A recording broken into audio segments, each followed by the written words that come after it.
Bienvenue sur Je ne perds jamais, le podcast de tous les entrepreneurs. Inspiré par Nelson Mandela, vous irez chercher sur Wikipédia pourquoi. Je suis Patrick de Carvalho, un entrepreneur en série, pionnier de l'Internet depuis 1998. Créer sa boîte, beaucoup en rêvent, trop peu passent encore à l'acte, encore moins réussissent. Pour se lancer, confirmer ou agir, il faut avoir soif d'apprendre. Il y a 1000 choses à faire, à savoir faire. Donner pour recevoir, partager, transmettre, voilà ce qui m'anime. Débutants ou chevronnés, nous sommes là tous ensemble pour exécuter, pour apprendre les uns des autres. Soyez inspirés et inspirants et n'oubliez pas, je ne perds jamais, soit je gagne, soit j'apprends. Allez, go, on monte le son et c'est parti pour l'écoute.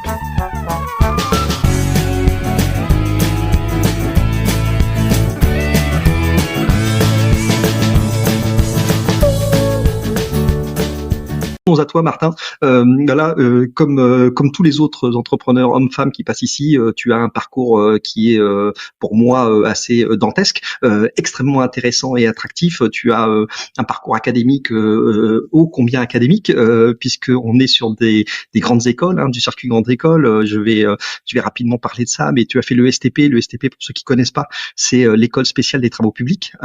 Donc on est vraiment dans l'univers de bâtiments, construction, l'ingénierie du bâtiment, le STP. Tu as fait comme tu étais, je dirais, relativement a priori curieux, dynamique, et puis fort intéressé par les études notamment et par la soif de savoir. Tu as cumulé MIT et Harvard en même temps. Tu nous raconteras ça. Donc ça c'est plutôt c'est pareil, c'est assez époustouflant.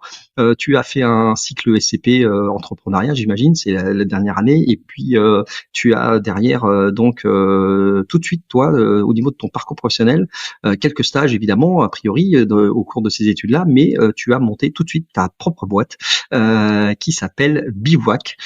Tu vas nous raconter ça. Bivouac, ça fait, je vois au niveau de la durée, on est sur quelque chose qui a presque 7 ans, c'est ça, aujourd'hui? 6 ans, exactement. 6 La ans, société d'accord. a été créée il y a 6 ans.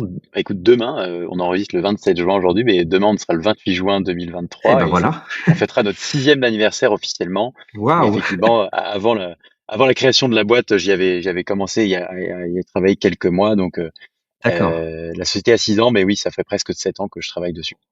Bivouac, c'est une société qui évolue dans l'univers de l'immobilier. On est sur de l'investissement immobilier locatif. Jusque-là, je suis à peu près correct. Tout à fait.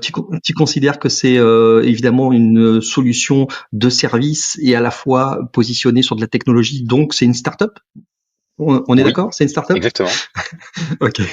Bon, ben voilà. Et Martin, est-ce que je suis sur un pédigré j'ai rien oublié? Je suis à peu près correct? Comment tu te présenterais, toi? Si, t'as oublié plein de choses parce qu'effectivement, t'as parcouru, bon, alors mon profil LinkedIn, c'est le peu d'informations que je t'ai donné jusqu'alors, donc c'est bien normal, mais non, à côté de ça, comment me présenter? Ben, moi, je suis voilà, Martin, euh, breton d'origine, Important. Important, ça. ouais, bah, assez attaché effectivement à cette voilà, partie-là de la France parce que j'ai Tes encore beaucoup de racines? Ouais, famille.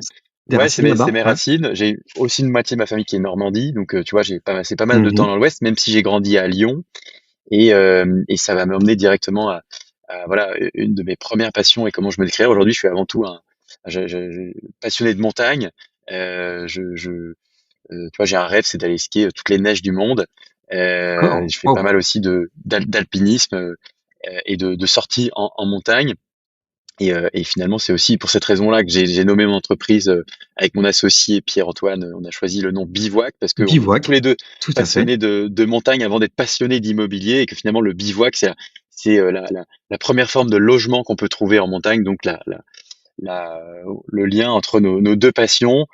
Euh, voilà, donc Tu t'es fait des ascensions, t'aurais envie de faire des ascensions, genre des 4000 et tout ça, des trucs comme ça, ou? alors, je devais faire il y a un mois de ça, je devais faire le Mont Blanc à ski. Malheureusement, D'accord. les conditions n'étaient pas réunies C'est pas réuni. Ouais. pour pouvoir le faire ce jour-ci. Ça sera reporté vraisemblablement dans un an. D'accord. À côté, j'ai pas tu vois, un Mont Everest Moi, ça m'intéresse pas du tout. Ce que je vais chercher en montagne, c'est plus l'aspect l'aventure, le fait d'être seul face enfin face aux éléments, se retrouver aussi seul avec soi-même, déconnecté aussi pas mal de notre vie qui est souvent à 100 000 à l'heure. C'est clair. Je pense que t'es entrepreneur comme moi, t'es bien placé pour euh, pour euh, pour sûrement expérimenter la même chose. Et alors l'Everest, tu vois par exemple, où il y a des touristes et des touristes qui se suivent à la file indienne jusqu'à même Ouais, j'ai vu pas mal de reportages là-dessus. Ça m'a effectivement carrément refroidi, quoi. moi, si, ouais, ça m'attire pas du tout, mais en fait, dans les montagnes, même beaucoup plus proches de chez nous, dans les Alpes françaises, par exemple, ou les Pyrénées, t'as des super choses à faire. Et ouais, moi, c'est ce Mm, mm. que j'ai la chance aussi d'avoir pas mal de copains qui sont passionnés de la même chose. Donc, on arrive à toujours chaque année à s'organiser des trips, Yes. ce que ce soit une semaine de ski de rando, tu vois, pas très loin, la randonnée l'été, du bivouac, justement, on va pas renier nos origines. Et puis, même aussi un peu de vélo, des choses comme ça. Il y a plein de choses à faire en montagne et ça, c'est vraiment une vraie passion. Par rapport à cette passion, Martin, géographiquement, tu es stationné où par rapport à ça? Tu es proche des montagnes ou pas du tout? En fait, tu es obligé d'aller. Moi,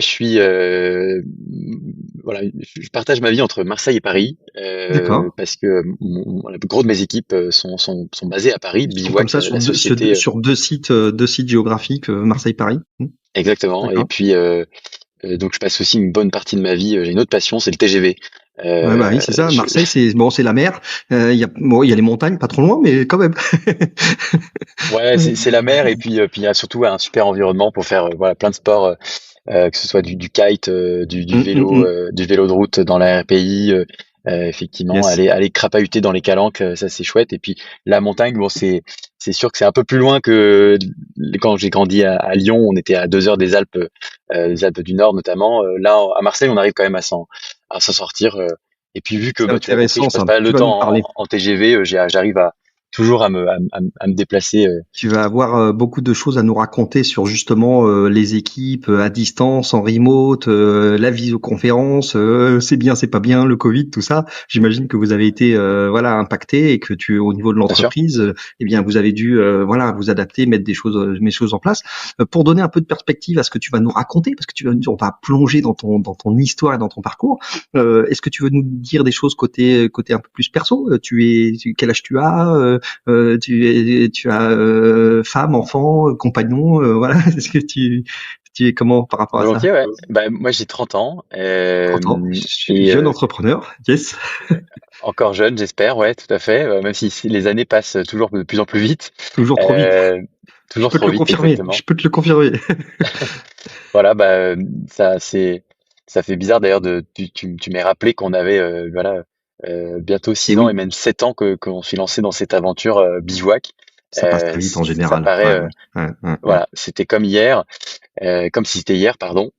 Moi aujourd'hui j'ai une compagne ouais qui vit à Marseille, Ah d'où oui. mes nombreux déplacements. Euh, voilà, euh, D'accord. je suis issu d'une famille de 3 enfants. D'accord, Donc frères et sœurs. Ouais. j'ai 2 frères et sœurs, ouais voilà, une petite sœur qui a 2 ans de moins que moi, qui vit au Canada, et puis un petit frère qui a 6 ans de moins que moi, voilà, qui m'a rejoint sur les terres parisiennes depuis peu, et puis qui est en Chouette. fin de ses études, donc qui Ouais, ouais. peut-être repartir, on ne sait pas où, pour une Et ils prochaine suivent opportunité avec professionnelle. toi ton aventure de création d'entreprise, tout ça. Dans ta famille, tes parents, tout ça, ils étaient un peu dans la fibre entrepreneuriale ou pas du tout? Moi, j'ai pas de personnes proches de mon entourage qui étaient entrepreneurs. J'ai même découvert ce mot, je crois, Oui, entrepreneur ou start-up, vraiment lors de mes études à l'ESTP, lors d'une conférence qui avait été d'accord, ouais. menée par d'anciens enfin, élèves de l'ESTP qui étaient aujourd'hui entrepreneurs, qui avaient monté leur start-up. C'est vraiment à ce moment-là, avant de partir aux États-Unis, que j'ai découvert ce monde-là. Je pense qu'on devait être en 2014. Euh, et mes parents non, sont pas entrepreneurs, mais ont travaillé dans des entreprises toute leur vie, à des positions parfois de direction. Donc, D'accord, ouais. ont toujours été autour de la table. J'ai Une toujours été nourri conscience par des de discussions. l'encadrement, du management quand même, etc. De société à plus ou moins grosse taille. T'as quand même cette notion-là qui tournait autour de toi. exactement. Avant de même m'être lancé dans une entreprise, j'avais déjà entendu les mots board, conseil d'administration, management, bilan RH, voilà, et toutes les galères qu'il y a autour. C'était des discussions que mes parents peut-être pouvaient avoir avec nous à table de temps à autre. Donc j'étais pas totalement étranger au monde de l'entreprise. Mais entreprendre, créer une entreprise, c'était pas du tout quelque chose auquel je pensais être prédestiné. Et d'ailleurs, je pense pas que je l'étais. C'est quelque chose que j'ai peut-être découvert et eu envie de poursuivre par la suite. Et aujourd'hui, oui, pour répondre à ta question première, ma famille, globalement, mes frères et sœurs, oui, je pense, suivent un peu de loin ce que je fais. J'ai une sœur qui est pas entrepreneur, mais qui cherche à se lancer dans la musique. En quelque D'accord. part, c'est Ah aussi une oui, forme oui. d'entrepreneuriat. Ah oui, Pas de clairement, société encore. clairement. Peut-être demain Ouais. un label qui la suivra ou qu'elle créera peut-être elle-même après avoir été une star mondiale. Mais je lui souhaite en tout cas. Mm, mm. Euh, mais euh, mais euh, mais voilà. Tu sais ce Et qu'on non, dit, Martin, hein, c'est raconter, c'est au repas de Noël où tu es censé raconter à ta grand-mère ou à ton grand-père ce que tu fais. Et là, c'est là où c'est rigolo de savoir pitcher, de raconter c'est quoi une entreprise, mon entreprise. C'est au premier cercle où tu peux t'entraîner à pitcher. exactement. Bah, c'est les premiers.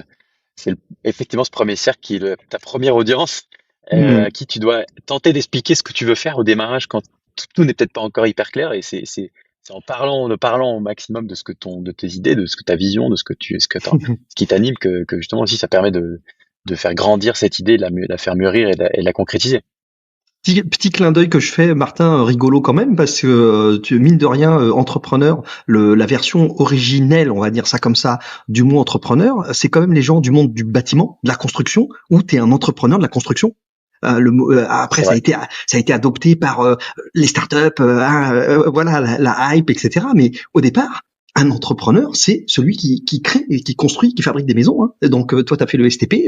Je dirais, t'as baigné dans le secteur de la construction du bâtiment, où on parle de l'entrepreneur dans le sens de celui qui entreprend de construire quelque chose. C'est vrai que j'ai été formé, et dans le cadre de mes études, j'ai eu la chance de savoir comment on dimensionne une poutre Ben, c'est ça. ou une dalle béton. La startup, c'est un peu moins palpable, on peut, voilà, mais certes, on bâtit une culture d'entreprise, je pense, on bâtit un service, un produit pour des clients, on bâtit une réputation, on bâtit voilà, une présence sur un marché, c'est pas étonnant qu'on ait retenu ce mot pour désigner ceux qui sont à la tête de ce genre de projet, ouais, C'est pas de d'ailleurs, construction. Martin, c'est pas banal. Le STP, le STP, c'est quand même l'école d'excellence des travaux, de la construction, des travaux publics. Qu'est-ce qui t'a fait donner envie d'aller là-dedans, le STP? Tu faisais des Lego, t'aimais la construction? Qu'est-ce qui t'a amené à te dire tiens, je vais faire le STP? C'est pas nécessairement une Bah, filière qui nous vient naturellement. je pense que je tire ça depuis déjà ma jeune enfance parce que petite tout de suite, dès lors que j'ai su tenir un crayon, euh, j'ai toujours dessiné que des maisons, Ah va ouais. savoir pourquoi exactement. Euh, et puis la suite, tu vois, ma sœur avait dû avoir un CD-ROM sur l'ordinateur, le jeu Les Sims, peut-être que tu vois de quoi je parle. Tout à fait, tout à fait. Et moi, je me suis jamais amusé à jouer au jeu dans le sens où il faut développer une famille, etc. Mais je me suis toujours amusé à, par exemple, construire des maisons les plus folles possibles. Et c'est quelque chose, voilà, qui très tôt, ma mère m'avait dit, mais tu seras architecte, mon fils. C'est quelque chose qui m'avait marqué. Euh, et je l'ai suivi. Fait C'est ce que le tu bon voulais faire un élève. peu quand on te demandait tiens, Martin, tu veux faire quoi plus tard? Tu disais ça, architecte ou pas nécessairement? J'ai mon premier stage T'as eu un en passage comme entreprise, ça? hein, Ouais, en classe de troisième, a été dans un d'accord. cabinet d'architecte. Voilà. Eh ouais. Donc en fin de compte, je pense, toujours été attiré par la pierre. Moi, je trouvais génial dans le métier d'architecte qu'on puisse dessiner quelque chose et le voir se réaliser, vraiment le voir le fruit de son Mhm. travail. Et donc naturellement, voilà, dès lors que j'en ai la possibilité, j'ai choisi de m'orienter vers ça. Et il s'avère que j'ai détesté. Alors heureusement, le stage de troisième, c'était une seule semaine, Ouais. mais ça m'a suffi à détester la profession. Euh, et finalement, le seul jour que j'ai aimé dans cette semaine, ça a été le jour où j'ai passé euh, sur un chantier avec un conducteur de travaux, donc qui était Un un conducteur de ingénieur travaux. dans le Ouais, bâtiment. tout à fait. Et c'est ça qui a guidé mes Ouais, choix par qui la est sur suite le pour. terrain, il est sur le terrain, il pilote ce qui est en train de se passer, les différents corps de métier, et c'est pas la personne dans les bureaux avec les plans. Ouais, d'un côté Exactement. opérationnel, un côté palpable opérationnel qui te parlait plus en fait. Tout à fait. Puis ce côté aussi très frustrant du point de vue de l'architecte qui est, on a un super projet, une super vision, et puis d'un coup on a l'ingénieur qui arrive ou voilà l'aspect l'entreprise de construction qui nous dit non, ça c'est pas possible. Voilà, c'est comme ça qu'on peut faire. Là c'est arrêtez les conneries. Faut faire des C'est compromis, faut défaire ce qu'on exactement. a. Est-ce qu'il faut défaire ce que vous aviez prévu? C'est pas possible. C'est Et frustrant quoi. puis, et puis l'aspect, le challenge, voilà, technique qui m'intéressait de se dire vraiment comment est-ce qu'on peut transformer une vision en une réalité, toutes les contraintes, voilà, Hum, hum. qu'on a quand on doit designer un bâtiment et le réaliser. Je trouvais ça vraiment très, enfin, passionnant et ça m'a donné envie de poursuivre dans cette voie-là.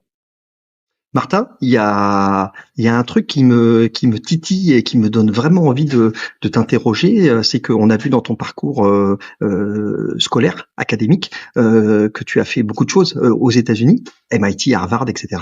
Et je voudrais que tu me racontes ça concrètement, parce que tu vois, je soupçonne que c'est quand même enthousiasmant. Comment toi, tu as vécu le fait de voir ces États-Unis avec voilà cette éducation, cette fibre entrepreneuriale qu'ils ont.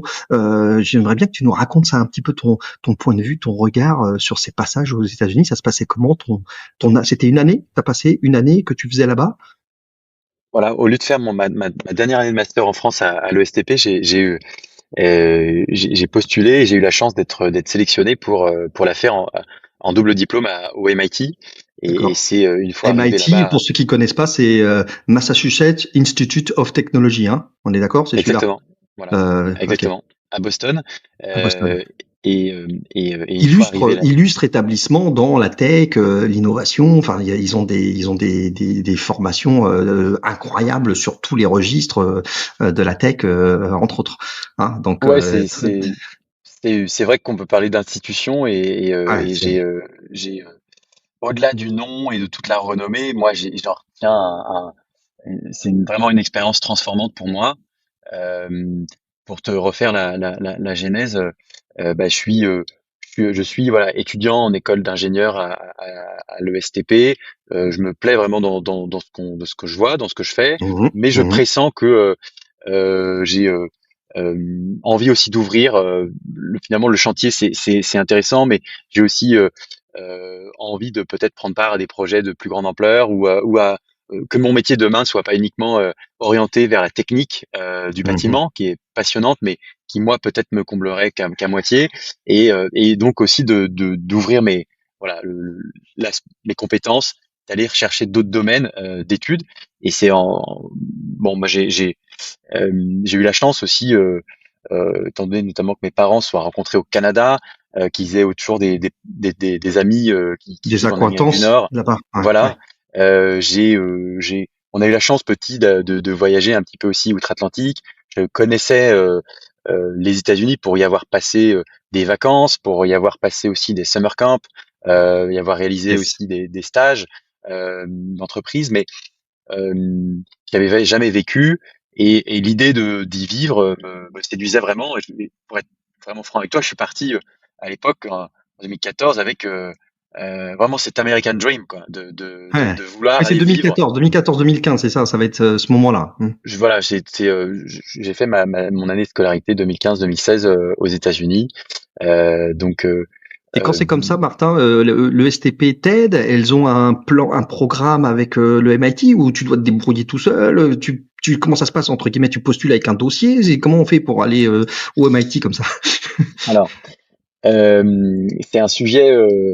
D'ailleurs, sur lequel je m'efforce de rétablir une certaine vérité, parce que les écoles françaises ne disent pas toujours toute la vérité. Euh, et, euh, il s'avère que toutes les écoles américaines de la Ivy League, donc les meilleures Oui, universités bien sûr. Ouais. des États-Unis, n'ont pas de partenariat avec aucune université D'accord. d'un autre pays, que ce soit la top université de Melbourne ou Polytechnique en France ou HEC ou l'ESTP, aucune de ces écoles-là n'a un accord. Contrairement à ce que moi, mon école, le Ce STP, qu'on m'avait nous fait, raconte, ce qu'on nous voilà, ce raconte, qu'on ouais, nous avait ouais. raconté. On en Et donc, entend parler beaucoup de ça, hein. Moi exactement. encore là, dans mon entourage proche, moi j'ai 3 enfants, on est en train de me parler de double diplôme avec des liens avec les États-Unis, etc. Donc encore maintenant là, on m'en parle. Si tu veux, Tu la vois? première réaction de mon voilà, maître de master là-bas sur place, ça a été s'il te plaît, peux-tu faire passer le message à ton administration qu'ils arrêtent d'envoyer les profils que eux sélectionnent parce qu'ils n'ont toujours pas compris nos critères de sélection. Et on pourrait y revenir si ça t'intéresse, mais voilà, on le comprend bien, ces écoles dont on parle françaises, elles mettent le paquet sur le fait qu'elles ont développé des accords qui est absolument faux, du moins à l'époque où moi j'y étais, et au moins je peux parler pour le MIT pour sûr, puisque c'est voilà vraiment les responsables de l'école qui m'ont fait passer ce message-là. Donc en fait, comment ça se passe? Tu postules, tu te fais un D'accord, dossier qui est très très compliqué, qui est très long. Tu dois aussi faire des tests, j'imagine. tu vois, de maths en anglais, des tests de niveau de langue en anglais également. Il y a toute une série de tests et de lettres de recommandation que tu dois obtenir. Voilà, c'est beaucoup de boulot. Et puis, bah, l'école doit aussi te délivrer, voilà, des certificats, des choses comme Une ça. Et attestation ou un exactement. ouais, j'imagine, ouais. Et Et donc, c'est puis là où l'école est-ce fait qu'on un peu de rentre. lobbying et de milite pour, malheureusement, parfois, elle accepte pas de donner cette attestation-là à des gens qui candidateraient tout seuls de leur côté. Et c'est bien dommage parce qu'ils n'ont pas la même compréhension des critères de ces mêmes universités, qu'ils ont rien à y perdre d'envoyer d'autres étudiants là-bas. Voilà, ça Au fait que contraire, ouais. augmenter au contraire la renommée des écoles françaises. Bien sûr. Euh, et, euh, et voilà. Bon, moi j'ai eu la chance que Donc toi, mon ça va école, le passer, STP, quoi. Hop. valide aussi voilà mon départ et d'être présélectionné par eux et d'avoir pu mener ce dossier-là avec leur soutien effectivement et ça a porté ses fruits. Donc là, tu pars et donc là-bas sur place, tu dois tout installer. Tu dois trouver, je sais pas comment ça marche d'ailleurs. T'es genre résidence étudiante, tu trouves de quoi te loger, gna gna gna. Et puis il faut que bon, j'imagine tu finances tout ça. Et tu m'as dit que juste avant qu'on préparait, que tu avais fait carrément en parallèle, en cumulé Harvard aussi, quoi. C'est ça? Alors, je suis diplômé du MIT, mais pas diplômé d'Harvard. J'ai D'accord. pas fait tout Par contre, t'as passé des UV, un t'as passé des parcours. cours, t'as passé des Mais cours chez. ouais, voilà. En fait, le MIT et Harvard ont des accords où dès lors que tu es pris dans l'une de ces universités, tu as la possibilité d'aller prendre autant de cours que tu veux dans n'importe quel département que tu D'accord. souhaites Ouais, c'est chouette. dans l'une ou l'autre université. Donc, j'ai eu la chance d'aller également cirer les bancs de la Sloan Business School, qui est la business school du MIT, qui est aussi pas mal renommée, de Harvard, pour faire des cours, notamment bah, d'entrepreneuriat, de finances d'entreprise, de finances de marché, voilà, des choses comme ça qui m'intéressaient, en plus de mon master qui était assez technique ouais, au MIT. Et alors, disclaimer, c'était waouh, c'était le rêve ou pas le rêve? C'était beaucoup de boulot Bah, euh, j'imagine, ouais. Ouais, ouais. parce que j'avais décidé aussi de tenter l'aventure entrepreneuriale en plus en parallèle de tous ces cours-là, en plus de faire une thèse également dans le cadre de mon master. C'est voilà, une thèse de master, donc pas non plus un doctorat, mais Mhm. quelque chose quand même d'assez costaud. Et non, c'était une expérience que je recommande vraiment, vraiment, vraiment à Intense, tous ça ceux devait qui être en ont la chance. intense de fou, quoi. Ouais, ouais, Voilà, c'était très intense, mais ce que je retiens surtout, c'est deux choses. La première, c'est que euh, ça vraiment, après y être passé, tu as le sentiment que tout est possible parce que finalement, tu te rends compte que t'es pas si loin de ces personnes que tu admires énormément, Mhm. dont tu te fais tout un monde. Moi, j'avais la chance d'avoir Christine Lagarde qui venait faire un talk entre midi et deux. Le soir, c'était le directeur de la NASA. J'ai Matt Damon qui m'a remis euh, personnellement dans ses mains de ses mains mon diplôme, comme à toute ma promo. Voilà, c'est des euh, ça Ouais, te ouais. rapproche avec toute une sphère dont tu t'imagines jamais en fait côtoyer. Mhm. Et puis, ce que je retiens surtout, c'est en fait au-delà du tout est possible, que c'est possible d'être passionné de quelque chose et d'en faire son métier. Et moi, j'ai vraiment quelque chose qui m'a vraiment marqué, c'est que toutes les personnes que j'ai rencontrées là-bas étaient toutes passionnées de leur domaine, de leur activité, et que bah, c'était voilà, c'était vraiment très enrichissant et vraiment très inspirant de côtoyer des gens qui sont passionnés de biomécanique, de mécanique des fluides, Oui, parce que on l'a dit il y structure, a voilà. quelques minutes, mais il y a des disciplines qui sont hyper techniques, hyper pointues au MIT, quoi. C'est des trucs, tu peux faire des trucs de biomécanique, je sais pas quoi. Enfin, c'est des trucs hyper pointus. Moi, j'ai regardé un petit peu en ligne les programmes qu'il y a de MBA, de formation, avec des MOOC, hein, les cours en ligne massifs, etc. Le volume de disciplines disponibles, il est complètement dingue. C'est incroyable. Ouais, je crois que pourrais passer une vie à Ouais, suivre tous les c'est programmes qu'il clair, y a. Bon, le seul truc, c'est que ça coûte cher. bien sûr. Ça coûte très très très cher même. Je pense que c'est quand même un super investissement et j'espère Les que gens se rendent pas compte, mais les études, de manière de façon générale aux États-Unis, coûtent très très cher. ouais, ouais, C'est c'est vraiment des. Alors moi j'ai fait des crédits pour payer une partie de ma scolarité, mais j'ai aussi la chance d'avoir mes parents qui m'ont aussi des aidé. parents qui sont soutenus, ouais. Voilà, et ça, c'est clair que c'est pas donné à tout le monde. Ce qui est C'est aussi, une chance. ce qu'il faut savoir aussi, quand même, tout de même, j'en profite, c'est que nous, en France, on a énormément de chance. Déjà, on a tout le système français qui est pas toujours, mais pour certains cursus en partie gratuit, et ça, c'est une énorme chance quand on voit la qualité aussi d'enseignement qu'on a en France. Je tiens à le rappeler, mais voilà. Les ingénieurs français, notamment là-bas au MIT, étaient très appréciés parce que très souvent bien meilleurs en maths que la moyenne, etc. Un niveau académique vraiment réputé, reconnu Ouais, tout à fait, tout sur à fait. nos grandes écoles françaises, quoi. Et puis il y a aussi énormment de bourses. En fait, moi je D'accord. l'ignorais, donc j'ai pas pu en bénéficier Ouais, t'as pas d'autant demandé que ou autre. j'aurais pu. Mais j'incite, voilà, tous ceux qui écoutent ce podcast, notamment, à aller regarder tout ce qui est bourse Eventbrite. Il y en a plein qui D'accord. permettent de Yes. financer. Eh bien, si vous avez voilà pas les moyens a priori pour aller là-bas, renseignez-vous parce qu'en fait il y a plein de dispositifs d'aide publics ou privés qui peuvent vous aider de financer ces études qui, je pense, seront certes un investissement, mais qui, j'espère, auront un énorme retour justement sur l'investissement qu'il faudra concéder pour y aller. Ce passage là-bas, Martin, tu considères que ça a été un vrai déclic sur l'état d'esprit, la mentalité américaine de l'entrepreneuriat, la relation Carrément, qu'ils ont à l'action, passage à l'action, échec, tout à le fait. failure, on recommence, etc. Ça, c'est vraiment quelque chose que tu vas découvrir là-bas sur cette année, parce que j'imagine que tu côtoies comme ça d'autres étudiants qui eux-mêmes sont dans un état d'esprit de leur famille qui est toujours très entreprenant, très entrepreneur. Moi, le seul endroit où j'ai vu cette volonté d'entreprendre à tous les niveaux, c'était en Chine. Tu vois, quand j'ai fait un passage en Chine, c'était incroyable de voir que en Chine, tout le monde a un business. Tout le monde veut faire un business. C'est un truc incroyable. Tu vois, c'est la moindre personne que tu rencontres, elle fait du business. Aux C'est États-Unis, exactement ça. c'est un peu pareil.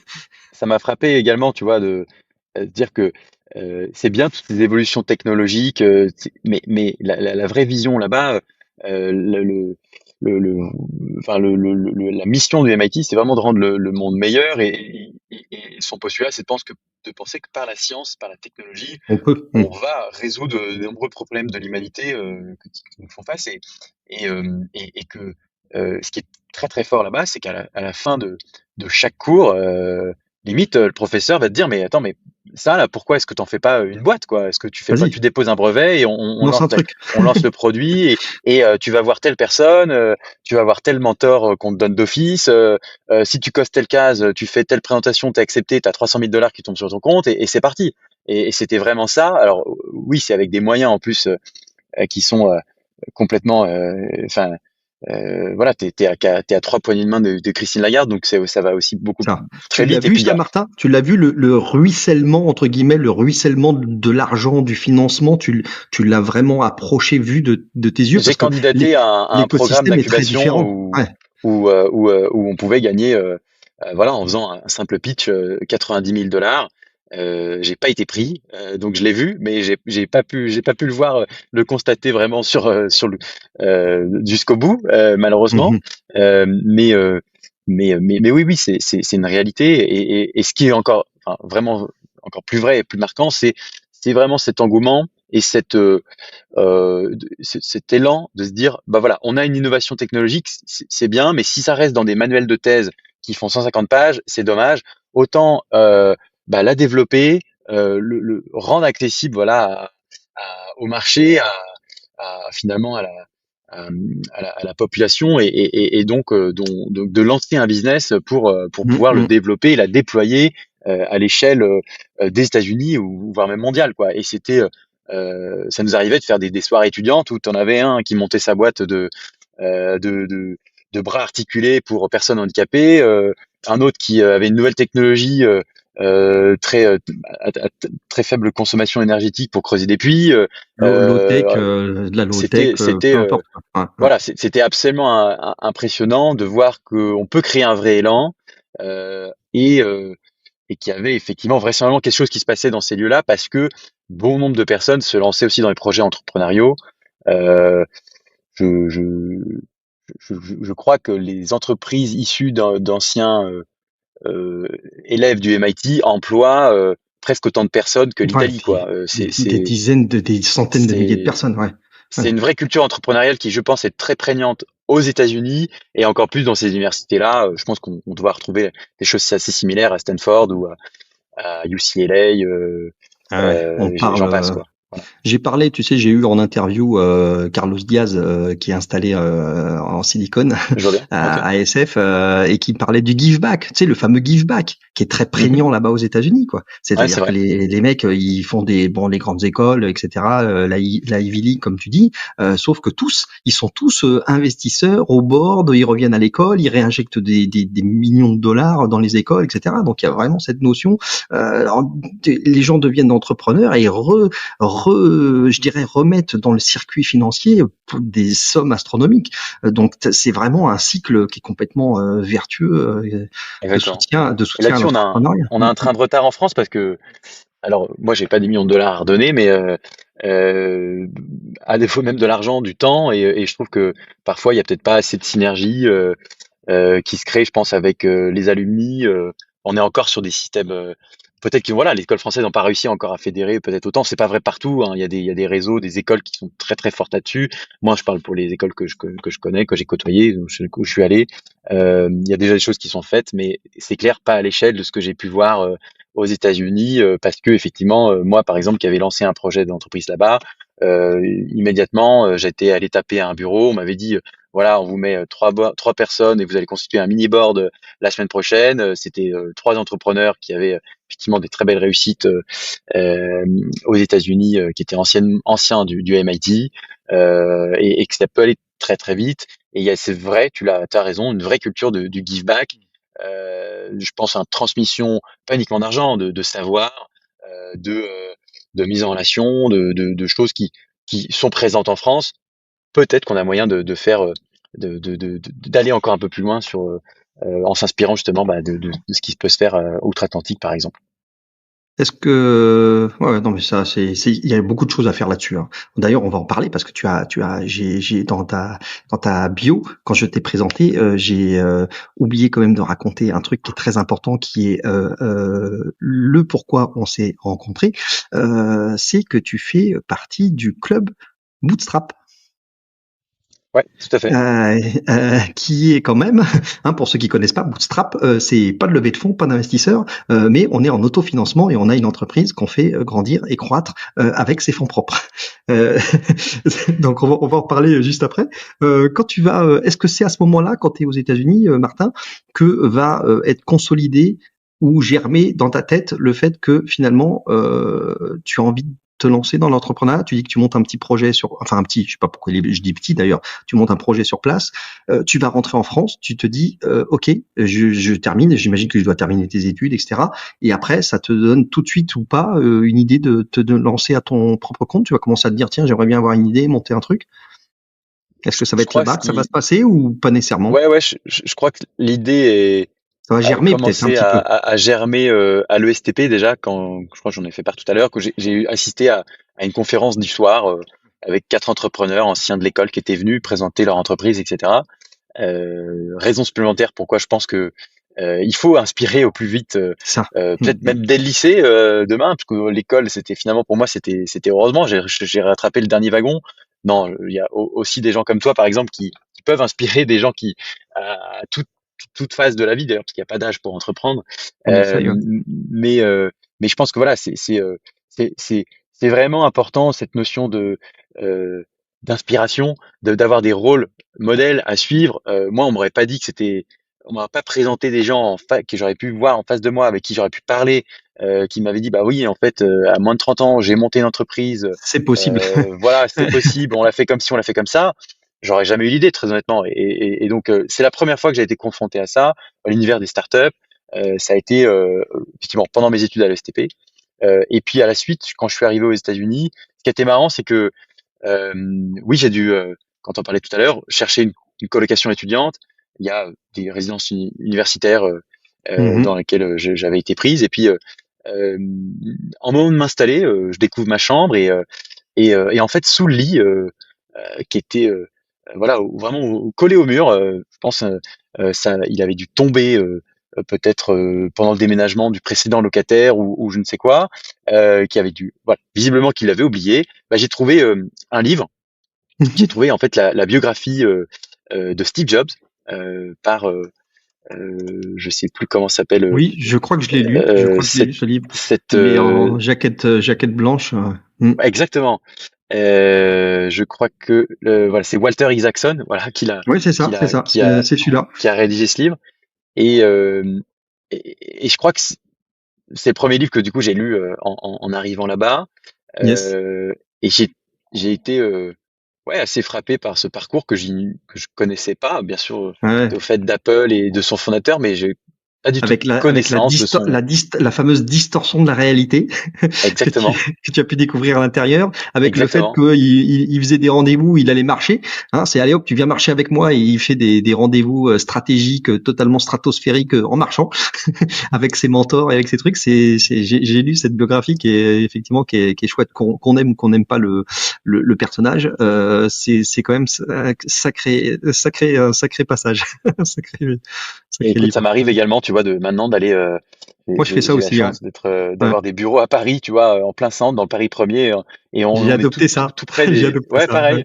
On est tout près des bords de Seine, et en fait, je me dis, au lieu de passer une réunion d'1 heure dans une salle entre quatre murs, et Clairement. ben, je propose parfois d'aller qu'on aille marcher, et c'est encore plus sympa que j'imagine dans les proches des bureaux d'Apple qui étaient dans la banlieue de San Francisco, parce que nous, on a le patrimoine français, la Tour Eiffel en ligne de mire, les Tu superbes sais que immeubles de l'île Saint-Louis, c'est un c'est super sympa. hack. Hein. Tu sais que marcher en fait te permet d'avoir vraiment beaucoup plus les idées claires, de réfléchir, d'avoir t'as une dynamique, une circulation du sang qui fait que tu es beaucoup plus aware, comme dirait Jean-Claude Van Damme, tu vois, que être assis à un bureau, Bien faire des sûr. réunions interminables. Donc moi, c'est clair que j'ai adopté la marche là, petit Eh hack ben, je te rejoins à d'entrepreneur. 100%.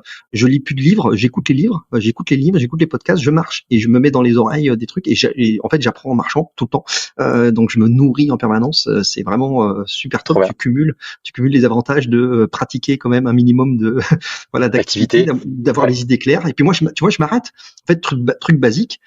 J'ai le smartphone, il y a une idée qui me vient, je m'arrête genre 15 secondes, fonction, tu sais, fonction micro dictaphone, et en fait, note vocale dans ton truc. Et voilà. Et t'enregistres tes idées, c'est extraordinaire. C'est vraiment Bah écoute, top, top. on n'est pas bien différents là-dessus. Alors, j'arrive pas à prendre le temps de me garder un temps dans ma journée pour aller écouter un podcast, écouter un livre audio, etc. Je suis persuadé que c'est une des clés Ouais, c'est du succès, c'est franchement, de tout sans cesse s'abreuver de contenu et de se nourrir comme ça, apprendre. yes. T'as totalement raison de faire ça, mais par contre, ouais, je te rejoins dès que moi j'ai une idée. Je suis toujours pareil avec mon Google Keep et puis euh, Je viendrai faire une marche avec toi. eh ben, t'es invité quand tu veux, quand tu es On de fera ça. passage par chez nous, écoute, Pas de souci. volontiers pour aller se faire une Yes. marche au bord de Seine. Quand tu vas, Martin, quand tu nous racontes cette anecdote du livre sous le voilà qui donne un petit peu cet attrait, cet intérêt permanent, cette recherche d'action, de mise en action, l'entrepreneuriat, etc. Avec le livre Steve Jobs qui était resté sous le lit. Toi, tu vas rentrer en France, tu vas encore devoir finir ton cycle, c'est-à-dire que t'as pas fini encore le STP, donc j'imagine que tu finis ton cycle. Et est-ce que tu peux nous embarquer vers la fin de ton cycle d'études et puis ça y est, là tu vas y aller, tu vas lancer ton idée, tu vas lancer Bivouac. Raconte-nous un peu comment ça s'organise ça dans ton retour et puis ton passage à l'action sur tiens je vais monter une boîte, parce que là aussi on peut en parler, mais on va en parler, mais monter une boîte c'est pas hop je monte une boîte, non il faut cogiter, tu vas nous raconter les actionnaires, etc., tes associés, et en plus tu es en bootstrap, on vient de l'apprendre maintenant, hein, donc tu vas nous raconter ça. Écoute, moi, ça se décide voilà aux États-Unis dans les 2 derniers mois de mon master, où clairement il faut faire un choix. J'avais du coup déjà un mini projet entrepreneuriat qui était déjà dans l'immobilier, déjà aussi sur digitaliser la transaction D'accord. immobilière, et et puis bah on n'a pas été pris voilà à ces concours de pitch, on n'a pas gagné de bourse, donc en fait si je veux rester aux États-Unis, bah, il faut prendre un job. Euh, Si je veux monter une boîte, j'ai pas de statut, j'ai pas de visa, donc je suis obligé de partir. Ouais, ouais, Euh, ouais. Très honnêtement, entre-temps aussi, j'ai pris conscience. J'étais parti, je te l'ai dit tout à l'heure, avec l'American Dream, hein. Les États-Unis, c'est super pour plein de choses, c'est inspirant, voilà. Bah, en fait, quand tu es passionné de montagne aussi comme moi, que tu as de la famille à droite à gauche, que tu as la chance d'aller visiter voilà, en France, dans des coins qui sont toujours Mm. tous les plus magnifiques que les autres, passionné de, Il y a voilà, l'appel, il y a l'appel du pays quand même qui est là, quoi. exactement, exactement, et puis même, tu vois, discuter, refaire le monde avec des potes en terrasse, ça, il y a que les Français qui savent faire, autour d'un bon barbecue, autour d'un Mm, mm. café.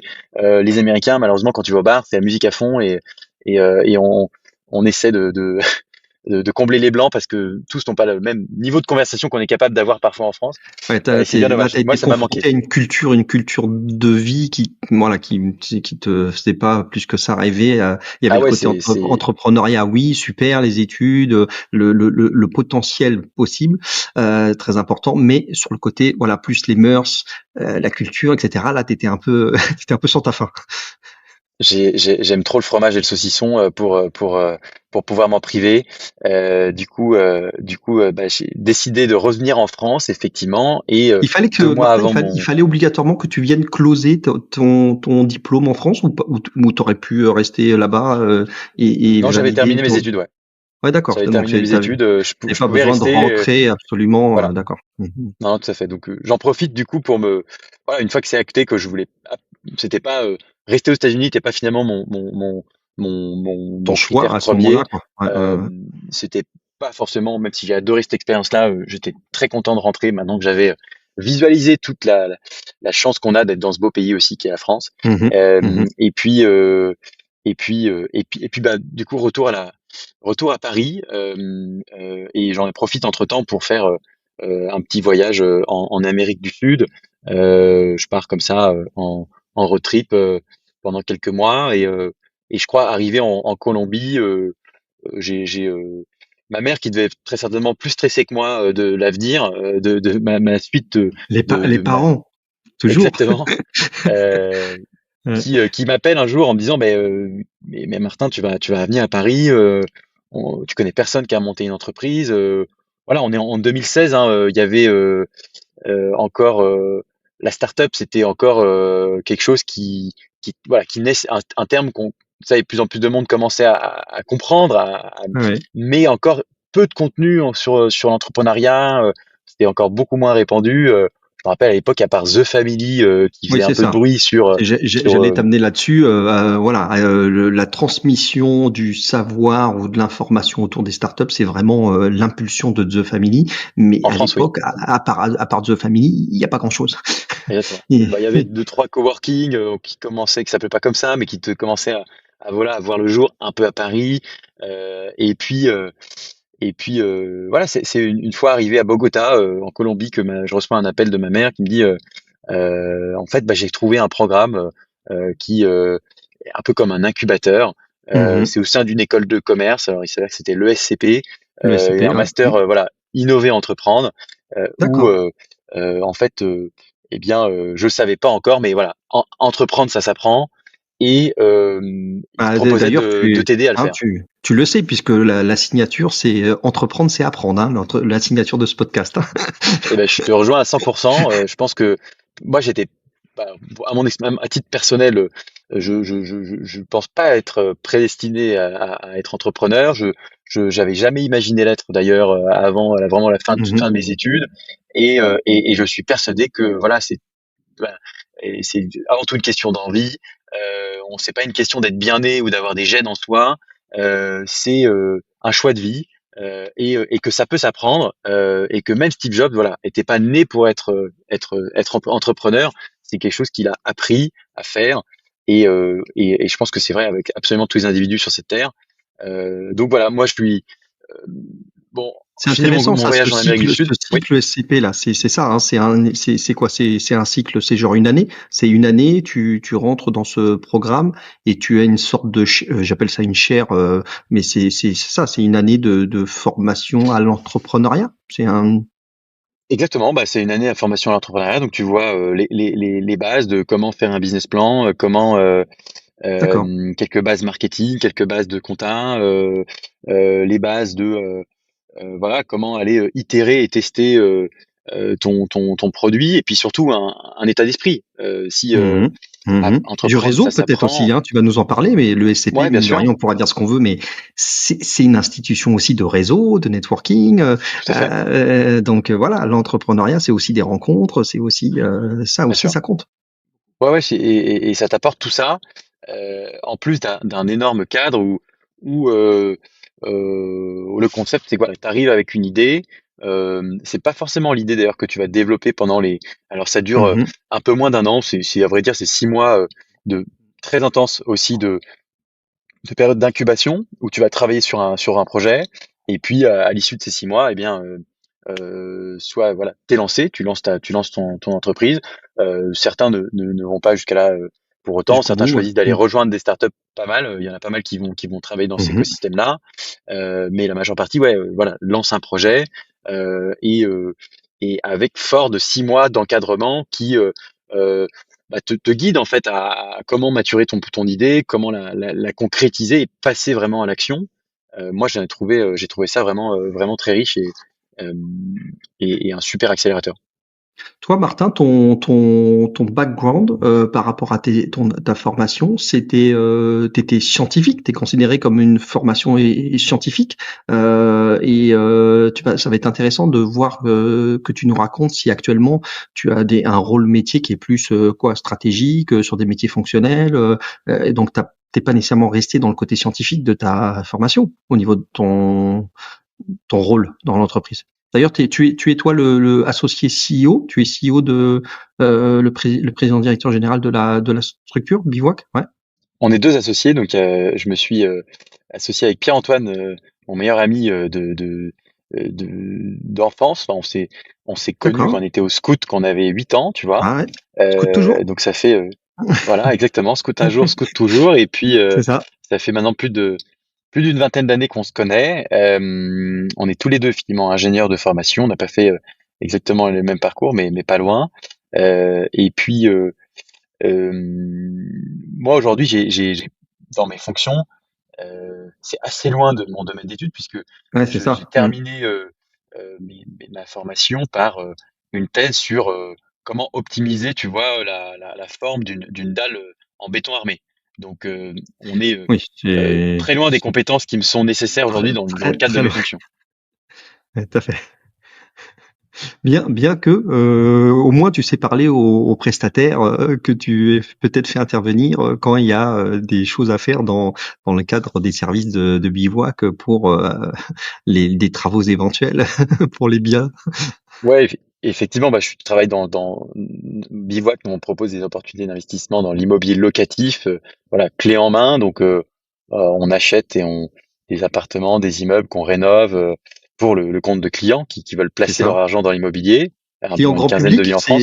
c'est grand public, c'est le particulier ou c'est aussi des institutions, des entreprises? Non, c'est plutôt On grand a les deux, public. on a les deux. On a une offre effectivement, un service clé en main pour quelqu'un comme toi et moi qui voudrait Yes, investir pour sa retraite, d'accord. placer de l'argent, faire travailler son argent, épargner, voilà, simplement. Et puis et qui aurait pas le temps, ni l'expérience, ni l'envie de passer tous ses week-ends à faire des travaux de rénovation ou d'aller visiter Qui veut des pas gérer appartements. ça. Ouais, c'est ça, qui veut pas Exactement. gérer cet aspect-là, quoi. Yes. Ouais, Voilà. Mais on a aussi des entreprises, des fonds avec qui d'accord. on monte des foncières, des véhicules d'investissement dans lesquels on va acheter voilà plusieurs dizaines de millions même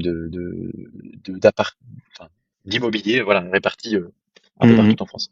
Ce qui fait que toi, Martin, c'est plutôt quand tu fais ces 6 mois, un petit peu moins d'un an à l'ESCP sur le programme entrepreneur, c'est à ce moment-là que finalement tu embrasses des sujets qui sont conception de produit, management, service, trésorerie, je sais pas, gestion comptable, etc. Parce que c'est pas du tout effectivement ce que tu as dit, hein, c'est pas du tout ta formation initiale scientifique, technique. Et donc c'est à ce moment-là que tu vas entre guillemets voir, découvrir, acquérir un certain nombre de choses qui vont, je dirais, te permettre de te lancer avec un minimum de bagages dans la création de la boîte, parce que hein, c'est comme d'habitude. Hein, moi, je suis beaucoup plus âgé que toi. J'ai passé ces étapes-là, mais créer une boîte, c'est tout de suite de la compta, de la trésorerie, du juridique, hop, pacte d'actionnaire, pacte d'associés, etc. C'est tout de suite très complexe et très technique en fait. Oui, alors Euh, après le master ou comme toutes les autres ressources que tu pourrais trouver aujourd'hui pour t'aider, te guider dans tous ces enjeux-là, moi ça m'a donné je parle de bagage, c'est un baluchon avec lequel je suis reparti, mais le baluchon qui va te permettre de ensuite avoir les clés pour te forger des vraies connaissances. t'entourer, Gon- choisir des partenaires ou des prestataires, Exactement. etc. Quoi. Hum. Exactement. Donc, à la fin du master, tu sais pas rédiger un contrat de travail, mais en fait, c'est pas ça qui est important. D'ailleurs, moi, j'ai jamais rédigé un contrat de travail. J'ai effectivement trouvé Ça se euh, délègue. Ça se délègue. exactement. Tu peux déléguer ça, et c'est pas du tout peut-être, c'est important de bien le faire, mais c'est peut-être pas là où on a le plus de valeur ajoutée en tant qu'entrepreneur. D'ailleurs, d'y passer du Yes. temps. Et bien sûr, voilà, tous les formations que j'ai pu suivre m'ont pas donné une expertise juridique qui est digne de celle d'un avocat qui serait spécialisé là-dedans. C'est pas du tout Hum. l'enjeu. L'enjeu, c'est vraiment d'avoir des clés, un état d'esprit, encore une fois, pour savoir bien entreprendre, parce que je pense que voilà, ça s'apprend et on peut l'apprendre par soi-même. Il y a aucun, bien sûr, hein, si on est entrepreneur, on est quelque part aussi autodidacte parce que tous les jours on apprend, on découvre de nouvelles choses. Mon métier, moi, change Hum. même voilà à mesure que la Et puis, société grandit plus tu grossis, et plus tu dois apprendre des choses parce que il y a le 0 à bien 1, sûr. puis après il y a la croissance et c'est encore une autre paire de manches. Hein. Très vite, tu découvres quand tu as une société en croissance ou en grosse croissance, tu comprends très vite que le point le plus fondamental pour piloter ta structure, c'est l'humain, c'est les RH. Hein. Tout à Et fait. donc là, quand tu commences à gérer, tu passes les caps de 10, 50, 100 personnes, ça commence à être un jeu qui devient complexe. Mais vraiment. Euh, Exactement. Bah tu connais ça. Voilà, c'est ce que tu, ce qui l'humain, serait intéressant. la plus belle chose avec Ah laquelle bah oui. travailler et à la fois aussi la plus complexe et c'est aussi ça qui fait sa beauté. J'aimerais Martin que tu nous, si tu nous y autorises, moi j'aime bien qu'on soit un petit peu, tu vois, dans ta tête, dans ton petit cheminement. J'aimerais comprendre à quel moment, tu vois, c'est au cours de cette année d'entrepreneuriat à l'ESCP que va te venir l'idée. Mais j'aimerais que si tu arrives à mettre des mots là-dessus, à te rappeler, que tu nous racontes un peu vu de l'intérieur, comment ça s'est passé. Si à un moment donné, tu te dis tiens, j'ai une idée, j'ai une appétence pour l'immobilier, etc. Est-ce que tu peux nous raconter un peu ça? Et puis comment tu débarques avec ton copain, ton ami d'enfance, parce qu'on dit souvent que ah voilà, entreprendre en famille avec les amis, c'est pas top. Donc quel est ton point de vue par rapport à ça? Avec Bah, c'est Pierre-Antoine, c'est ça? C'est Pierre-Antoine tu as dit exactement. hein. Ouais. Hmm. Pourquoi est-ce que généralement pourquoi est-ce qu'on dit ça que c'est pas top en famille ou entre amis? Ouais, bah en fait, il y a plusieurs points de vue à ce propos. Hein. Moi, je pense qu'il n'y a pas de il y a pas de bonne réponse en fait. Hein. Il y a des gens que je connais qui entreprennent, qui sont carrément mariés femmes, enfin, etc.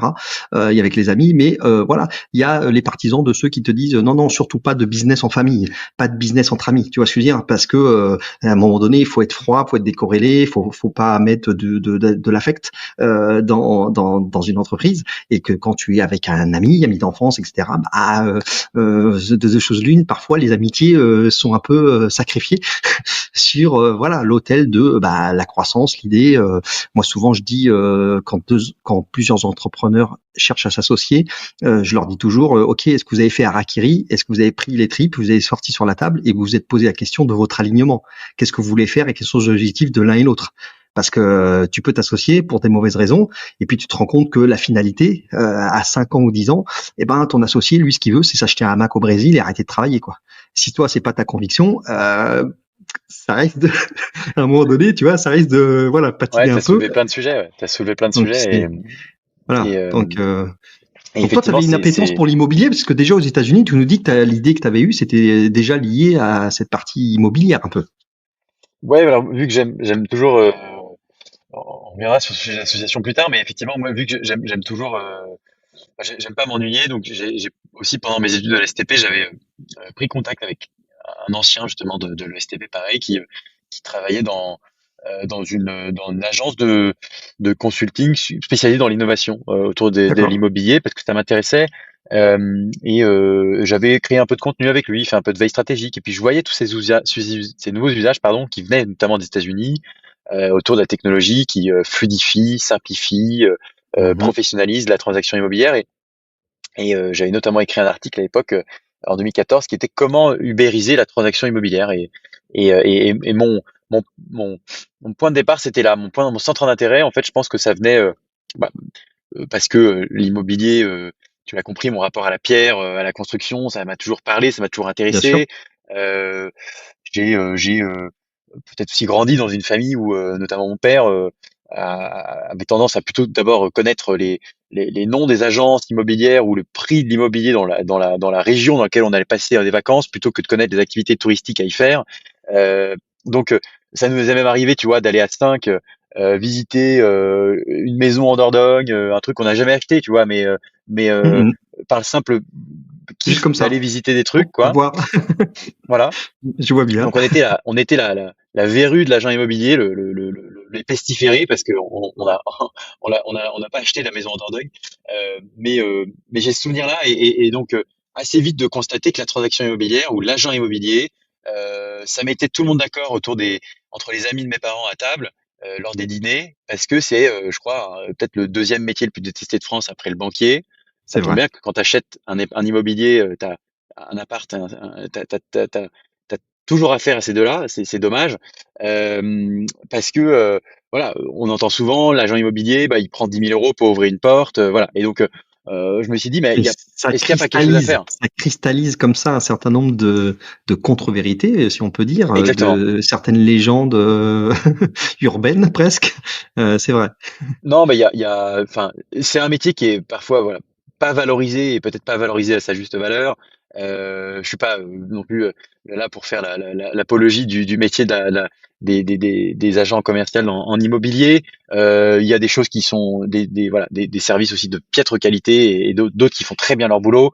C'est compliqué de faire des généralités, mais en tout cas, le constat était là qu'il y avait vraisemblablement un consensus sur le fait de dire que une expérience client qui est très déceptive, un peu comme à l'époque des taxis, bah voilà, où c'était hyper compliqué et galère d'avoir un taxi.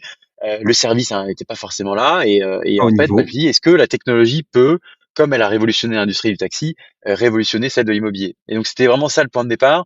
Et de là, bon, bah, j'ai commencé à creuser et arrivé à le SCP, pardon, et bien, j'avais déjà en tête un business model qui visait en fait à digitaliser la transaction immobilière. C'était un peu à peu de choses près, la même chose qu'un Proprio, je sais pas si tu vois, il y a plein d'autres boîtes qui se sont montées là-dedans, qui avaient comme ambition de proposer la transaction immobilière à 2 000 € à prix fixe, avec tout un tas de services qui permettaient bien sûr d'automatiser une partie de ce process-là.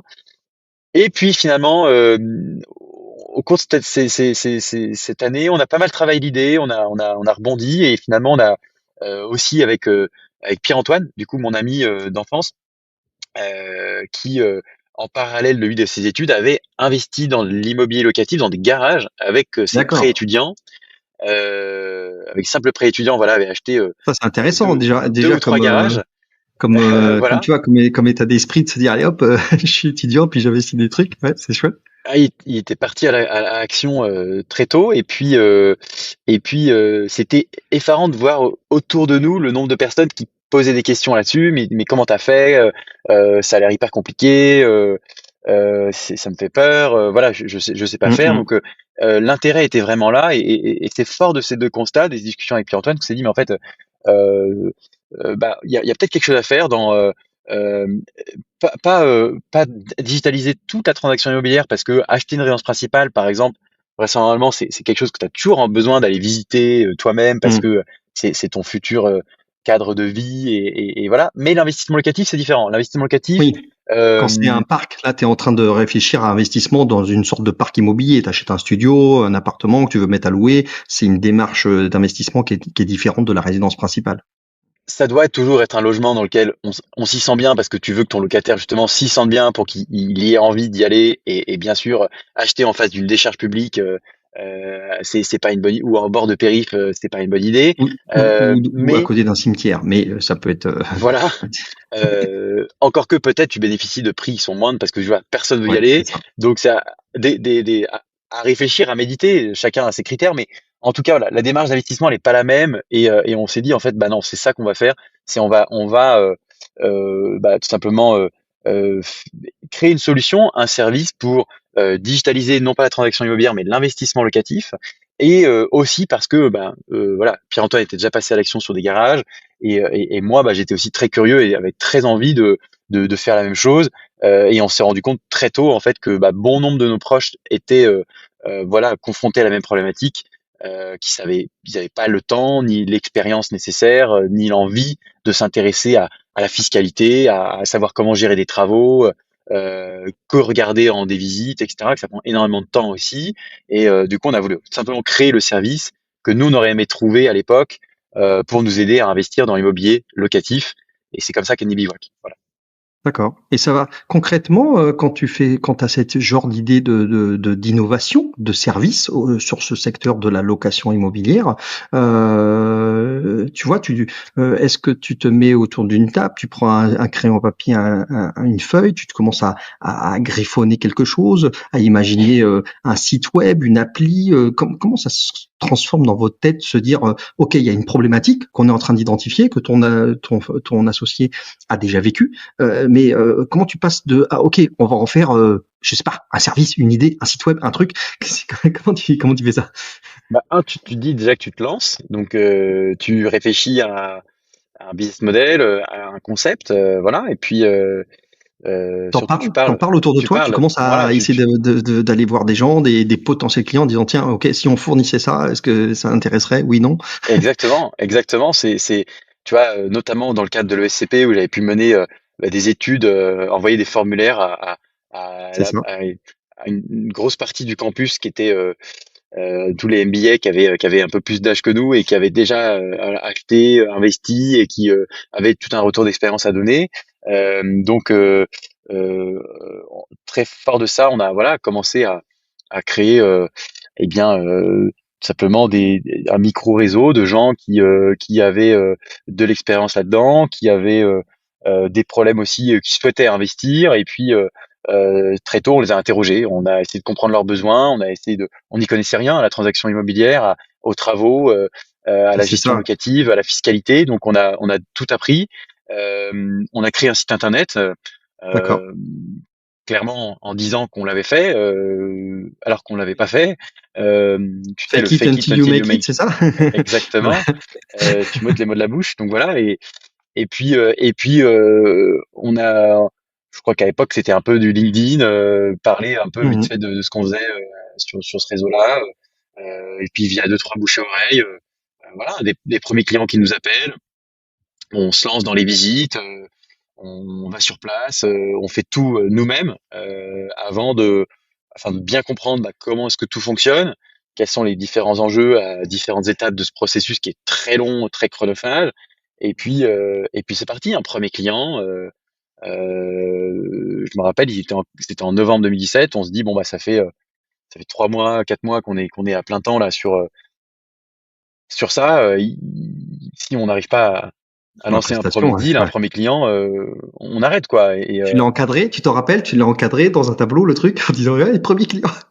Je me rappelle encore du nom du premier client et je me rappelle d'un déjeuner effectivement avec Pierre-Antoine où dans nos premiers bureaux, on se louait les bureaux à l'époque à Charenton-le-Pont, tu vois, en région parisienne, Mm, où je me rappelle, on se 94, dit mais en fait voilà Charenton-le-Pont. le lundi on se dit bon bah il nous reste 2 semaines là ou 10 jours, sinon on arrête quoi et je crois que le vendredi ça y est on a un premier truc qui mord et puis on confirme ça sur le week-end et puis c'était parti quoi.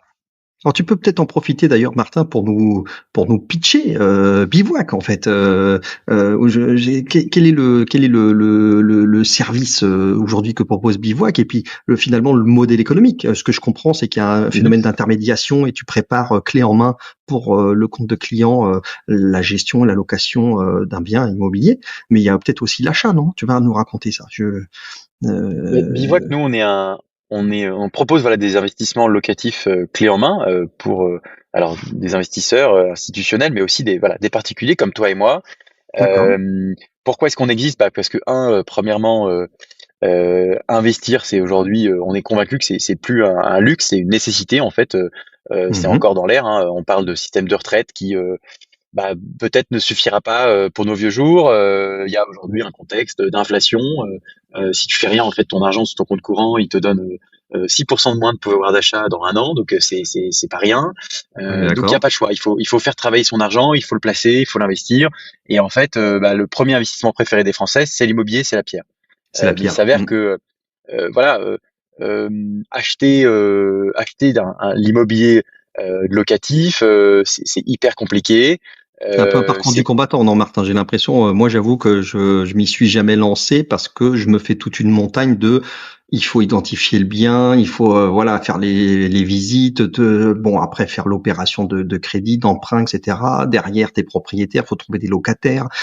Quid si les locataires payent pas, le ballon qui pète, c'est à la charge du propriétaire. Enfin, c'est toute une montagne, puis qui peut-être n'en est pas une, mais quand même, j'ai quand même l'impression que c'est pas nécessairement un long fleuve tranquille et ça peut vite devenir Ça l'est pas.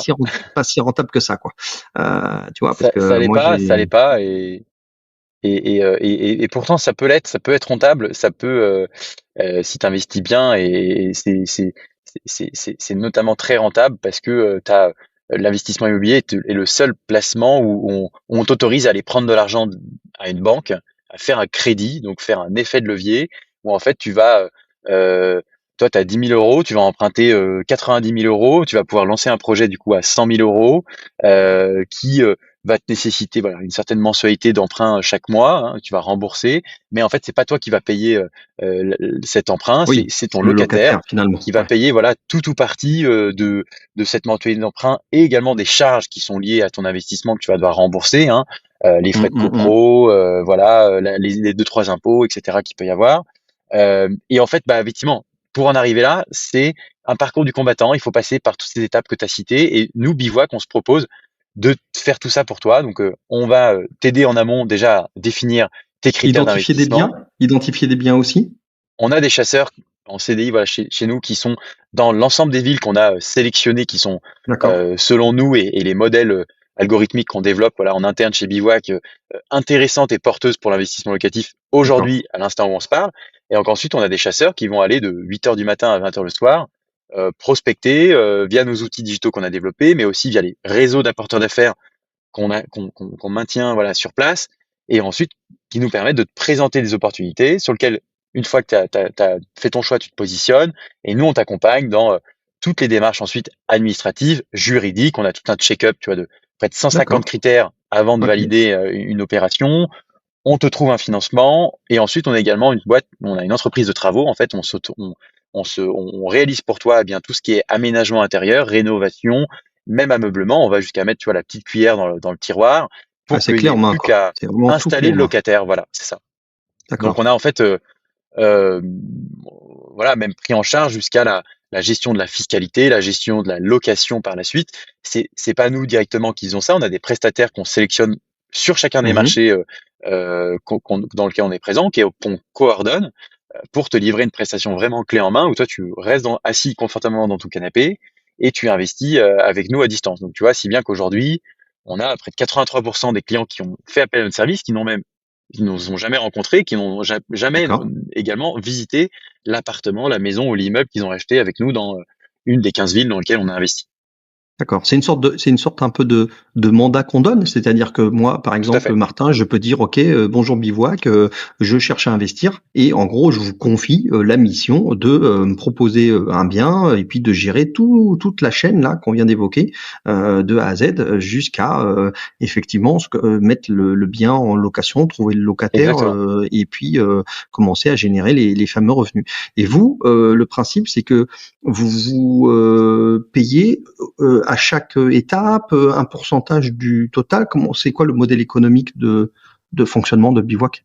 Et donc nous, tu vois, on fonctionne uniquement au succès, c'est-à-dire que tu viens nous mandater en nous disant, bah voilà, D'accord? on va d'abord étudier ton projet avec nous, Oui, monter le avec toi, dossier, pardon, vérifier que c'est réfléchir. faisable, voilà, et si t'as envie de te lancer, on est là pour te guider dans la suite des étapes, et donc on va, euh, alors, tu vois, on n'est pas promoteur immobilier, on n'est pas non Mhm. plus agent immobilier, on n'a rien à vendre, nous on est chasseurs. Et donc, tu nous mandates pour aller chasser un bien qui Trouver correspondra aux quelque critères chose. qu'on a Mhm. définis ensemble. Voilà. Et comment ça fonctionne? Notre modèle économique, c'est alors on perçoit on prend 500 euros d'acompte sur nos frais au démarrage du projet parce qu'on n'a pas trouvé de meilleur moyen que pour t'engager et te lancer te permettre d'avancer voilà avec nous dans ce projet-là. Et pourquoi c'est important que tu sois engagé dans ce processus et que tu sois bien sûr que tu veux y aller, ça y est, c'est le moment. Parce que bon, c'est quand même toi qui prends la décision finale d'y aller sur les opportunités qu'on va te présenter. Tu es toujours libre de dire non et de dire, bah, Bien sûr. finalement, moi j'ai Bivouac, on a réussi à me trouver une opportunité qui correspond à mes critères. Ça arrive, c'est rare, mais ça arrive. Euh, et pourquoi c'est important pour nous? Parce que voilà, nous, on est très vigilants à filtrer au maximum en amont parmi tous les clients qui viennent nous solliciter. Un, parce qu'on en a beaucoup, et deux, parce que en fait, nous, on est uniquement au succès, donc on est rémunéré uniquement dès lors qu'on a euh, tu as été propriétaire tu es propriétaire de l'appartement ou de l'immeuble qu'on t'a proposé, et donc voilà, c'est important pour nous qu'on soit aligné, nos intérêts soient alignés. Donc voilà, Bien on sûr. prend une rémunération, c'est comme un agent immobilier, on prend une partie du bien. Tous nos tarifs sont transparents, c'est visible depuis notre site internet. Ça correspond, voilà, il y a des fourchettes en fonction du prix d'achat du bien. Euh, et Puis après, c'est peut-être Martin, c'est peut-être à géométrie variable aussi, parce que par exemple, tu disais que vous preniez aussi en charge des éléments de rénovation quand il y a besoin, mais parfois il n'y a pas besoin ou pas ah, bien sûr. autant. Donc en fait, voilà, tu as besoin plus ou moins de tout ou partie de la gamme de services proposés par Bivouac, c'est ce que je Chaque comprends. opportunité et chaque projet est unique en fonction des besoins du client, en fonction du projet qu'on va trouver. Si on le sélectionne, c'est parce qu'on estime que c'est une bonne opportunité. Et après, on adapte en fonction de notre prestation, en fonction de ce qu'il y a à faire. S'il y a pas de travaux à faire ou s'il y a déjà un locataire, ça arrive parfois. Ah, bien sûr, on va pas faire cette partie de mise en location ni de travaux de rénovation. Ça va de soi. Et puis tout ce que nous on fait, c'est de représenter tout ça et de présenter voilà un vrai rapport d'investissement précis au Mhm. client en lui budgétant les travaux en amont s'il y en a, en lui budgétant tous les frais liés aussi même à l'entretien du bien, à sa gestion courante, pour qu'il se représente vraiment qu'est-ce que ça veut dire s'engager dans un appartement, dans un achat pardon d'un appartement pour faire du locatif C'est ça. sur l'opportunité en question. Ouais, clairement. Non, mais il y a un modèle. Alors, est-ce que c'est un marché complexe, concurrentiel? T'as beaucoup de concurrence sur ce marché-là. Il y a des gros acteurs. Comment tu te positionnes? D'ailleurs, peut-être parlons chiffres parce qu'on a parlé du club Bootstrap juste avant. Ce qui veut quand même dire, je le rappelle, hein, on est dans un univers des startups, mais qui lèvent pas des fonds. Hein, a priori, si j'ai tout compris, Bivouac n'a pas levé de fonds, n'a pas fait l'appel à des investisseurs. Donc, c'est à effectivement remettre en perspective parce que ça veut dire que quand toi, tu vas nous parler un petit peu chiffres, croissance, combien vous êtes, etc. Ça veut dire que vous faites tout sur les deniers, c'est un truc de boomer ça. Ok, boomer. Mais sur l'argent que vous gagnez par vos activités dès le premier jour, dès le premier euro en fait. Exactement, mais c'est tout à fait ça. Nous, on n'a jamais reçu de levée de fonds, on n'a jamais fait entrer au capital, voilà, quel- d'autres des investisseurs. On est Pierre-Antoine et moi, voilà, les deux seuls 100% actionnaires actionnaire? Vous êtes de Bivouac. 100% Ouais, actionnaire? Ouais, il n'y a même pas de tout à fait. business angel, rien du tout, quoi. C'est Non, non, vraiment on n'a jamais. 100% autofinancé pur, quoi. C'est bootstrap, Alors, vraiment du bootstrap. je Bon, bah, devrais pas écoute, le dire, mais voilà, c'est sur la fin de nos crédits étudiants. Pour Pierre-Antoine, ça avait servi à, à financer une partie des garages. Pour moi, ça a financé une partie de mes études et puis et du surtout démarrage, ouais. Démarrage voilà, du d'activité, ouais. démarrage de la société. On a mis chacun 5 000 euros dans la société, plus ça nous a permis de nous payer notre chambre de bonne à Paris et puis les pâtes le soir pour nos premières années de lancement. Et ça nous a suffi parce que depuis, on a fait le choix, à l'inverse d'autres concurrents, d'opter effectivement pour une stratégie de développement organique où on s'est vraiment attelé d'abord voilà, notre postulat, ça a été ça, on s'est dit qu'on va créer un service. Si on a un service de qualité, De eh qualité. bien, les clients satisfaits vont en parler autour d'eux, vont nous recommander La et fameuse force de la recommandation. Très important. exactement. Et c'est en partie pour ça qu'on a aussi choisi de. Bien sûr, il y a une notion de liberté. Voilà, aujourd'hui, on est libre d'emmener Bivouac où on veut parce on n'est pas tenu par des fonds d'investissement qui ont tous un Mhm. horizon. Voilà, on investit dans une société, mais on sait que quand un fonds 5, arrive, il va 5, falloir y 5, sortir. 8 ans, 10 Voilà, ans. C'est ça. exactement. Donc c'est quelque chose que nous qui nous dérange un peu parce qu'on est passionné par ce qu'on fait et on se voit faire ça toute notre vie. Donc c'était aussi ça une raison qui nous freinait à ouvrir le capital. La deuxième raison, c'était qu'on se dit voilà, c'est aussi beaucoup plus vertueux de pas booster notre notoriété, de le marketing. À vrai dire, le marketing, on a commencé à en faire un tout petit peu, mais uniquement l'année dernière. Jusqu'en voilà, fin 2021, début 2022, on n'avait jamais mis un seul euro dans le marketing pour parce que en fait les clients venaient nous voir tout simplement de la recommandation des clients qui étaient déjà passés. Et on s'est dit bah voilà, si on arrive à faire ça, ça veut dire qu'on a créé un service qui plaît, qui répond aux attentes de nos clients et on va créer une croissance vertueuse euh, et, euh, et aussi parce qu'on est sur un marché, je pense, qui est voilà, on vend pas une paire de chaussures sur Internet, c'est quand même un projet de vie, un achat immobilier, et tu as besoin d'être extrêmement en confiance. Et malheureusement, une pub dans le métro, une simple Google Ads, c'est bien, ça t'éveille peut-être sur la marque, le fait d'investir, mais c'est coûte très très très très cher Hmm. de convertir quelqu'un voilà, qui nous a découvert via une pub dans le métro sur ce produit-là d'investissement locatif qui est quand même un projet de vie, tu prends un crédit sur 20 ans, et qu'on s'est Ouais. dit que c'était peut-être sûrement très difficile à rentabiliser. Et aujourd'hui, oui, on a des concurrents qui ont levé des dizaines de millions d'euros. Je vais pas y citer, c'est facile de les trouver parce que Oui, eux, moi justement, non ils plus. Je crament. veux pas les citer. J'en connais et j'ai pas envie de faire Voilà, bah, leur publicité ici. non, mais enfin, c'est facile. Il suffit de taper même en tapant notre nom sur Bivouac sur Google, BEVOUAC, la plupart on achète notre nom de domaine donc en pub. Donc vous pouvez tomber sur eux facilement.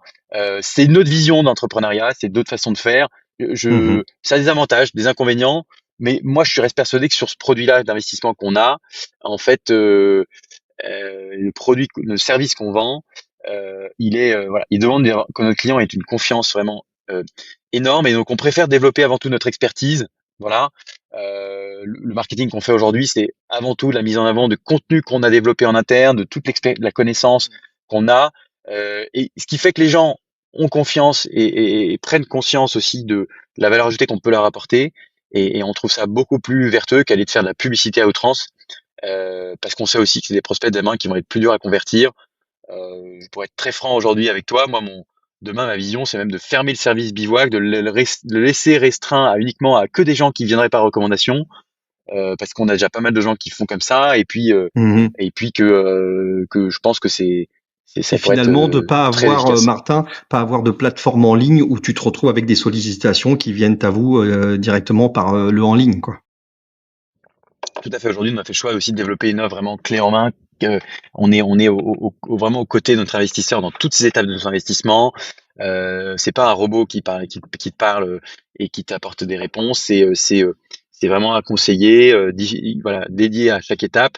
On est outillé hein, avec un espace client où tu peux suivre Mhm. ton parcours, avoir déjà un certain nombre de réponses pour immédiates, tu vois, te dire où sont tes travaux, qu'est-ce qui a été fait la semaine dernière, qu'est-ce qui est pas fait, voilà. Mais tu as toujours quelqu'un dédié aussi à t'accompagner.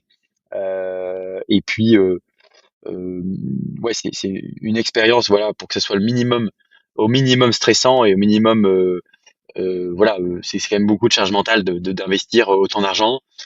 Donc, on va être vraiment là dans toutes les étapes Bien pour te sûr. rassurer et faire que ça se passe bien.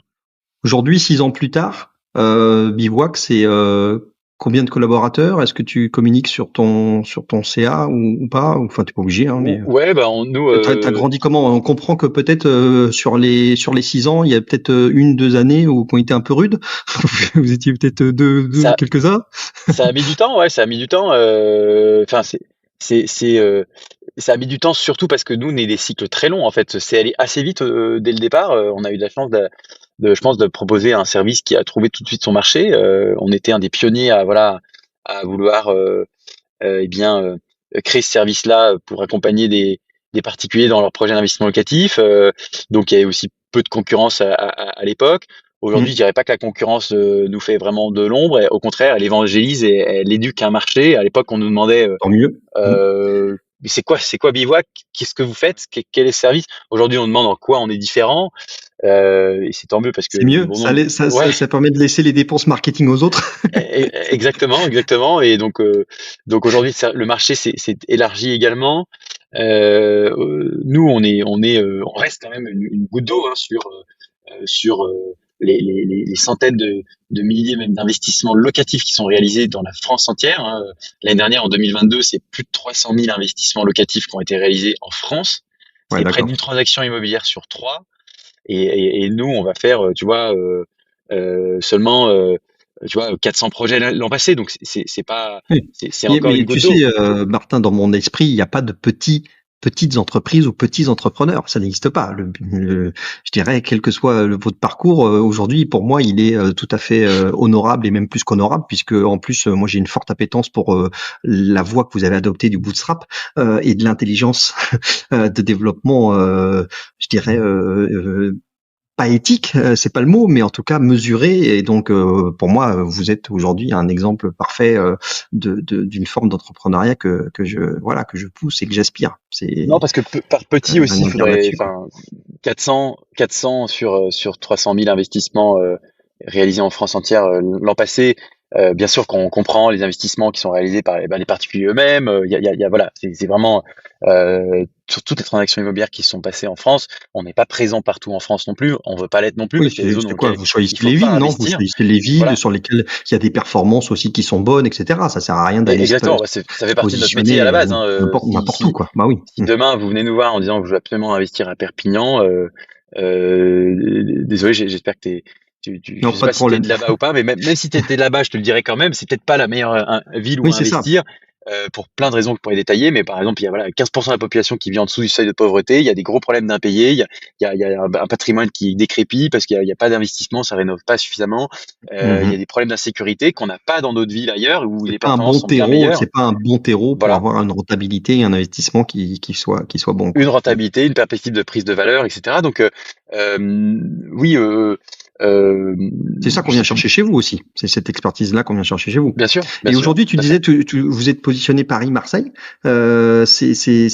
Combien de personnes vous êtes pour le coup chez Non, Bivouac? alors, à Marseille, on a une partie de l'équipe qui est effectivement aussi à Marseille, mais euh, on est présent en fait dans l'ensemble des 15 villes qu'on a sélectionnées D'accord. avec systématiquement au minima un chasseur.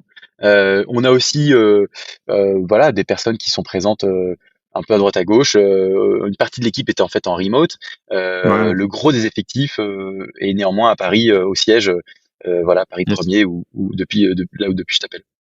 Tu fonctionnes avec beaucoup de. Est-ce que tu utilises le phénomène de, par exemple, d'agents commerciaux ou t'as tout le monde en CDI? Quel est Tout le monde en ton... CDI.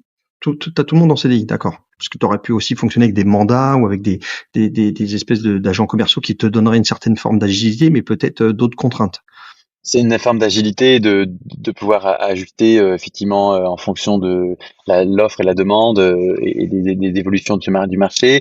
Mais c'est ce qu'on veut maintenir aussi au maximum, c'est la qualité du service client, de notre façon de faire, chose pour laquelle le client nous recommande et du coup c'est moins facile à faire ça avec des personnes qui sont pas en CDI dans l'entreprise.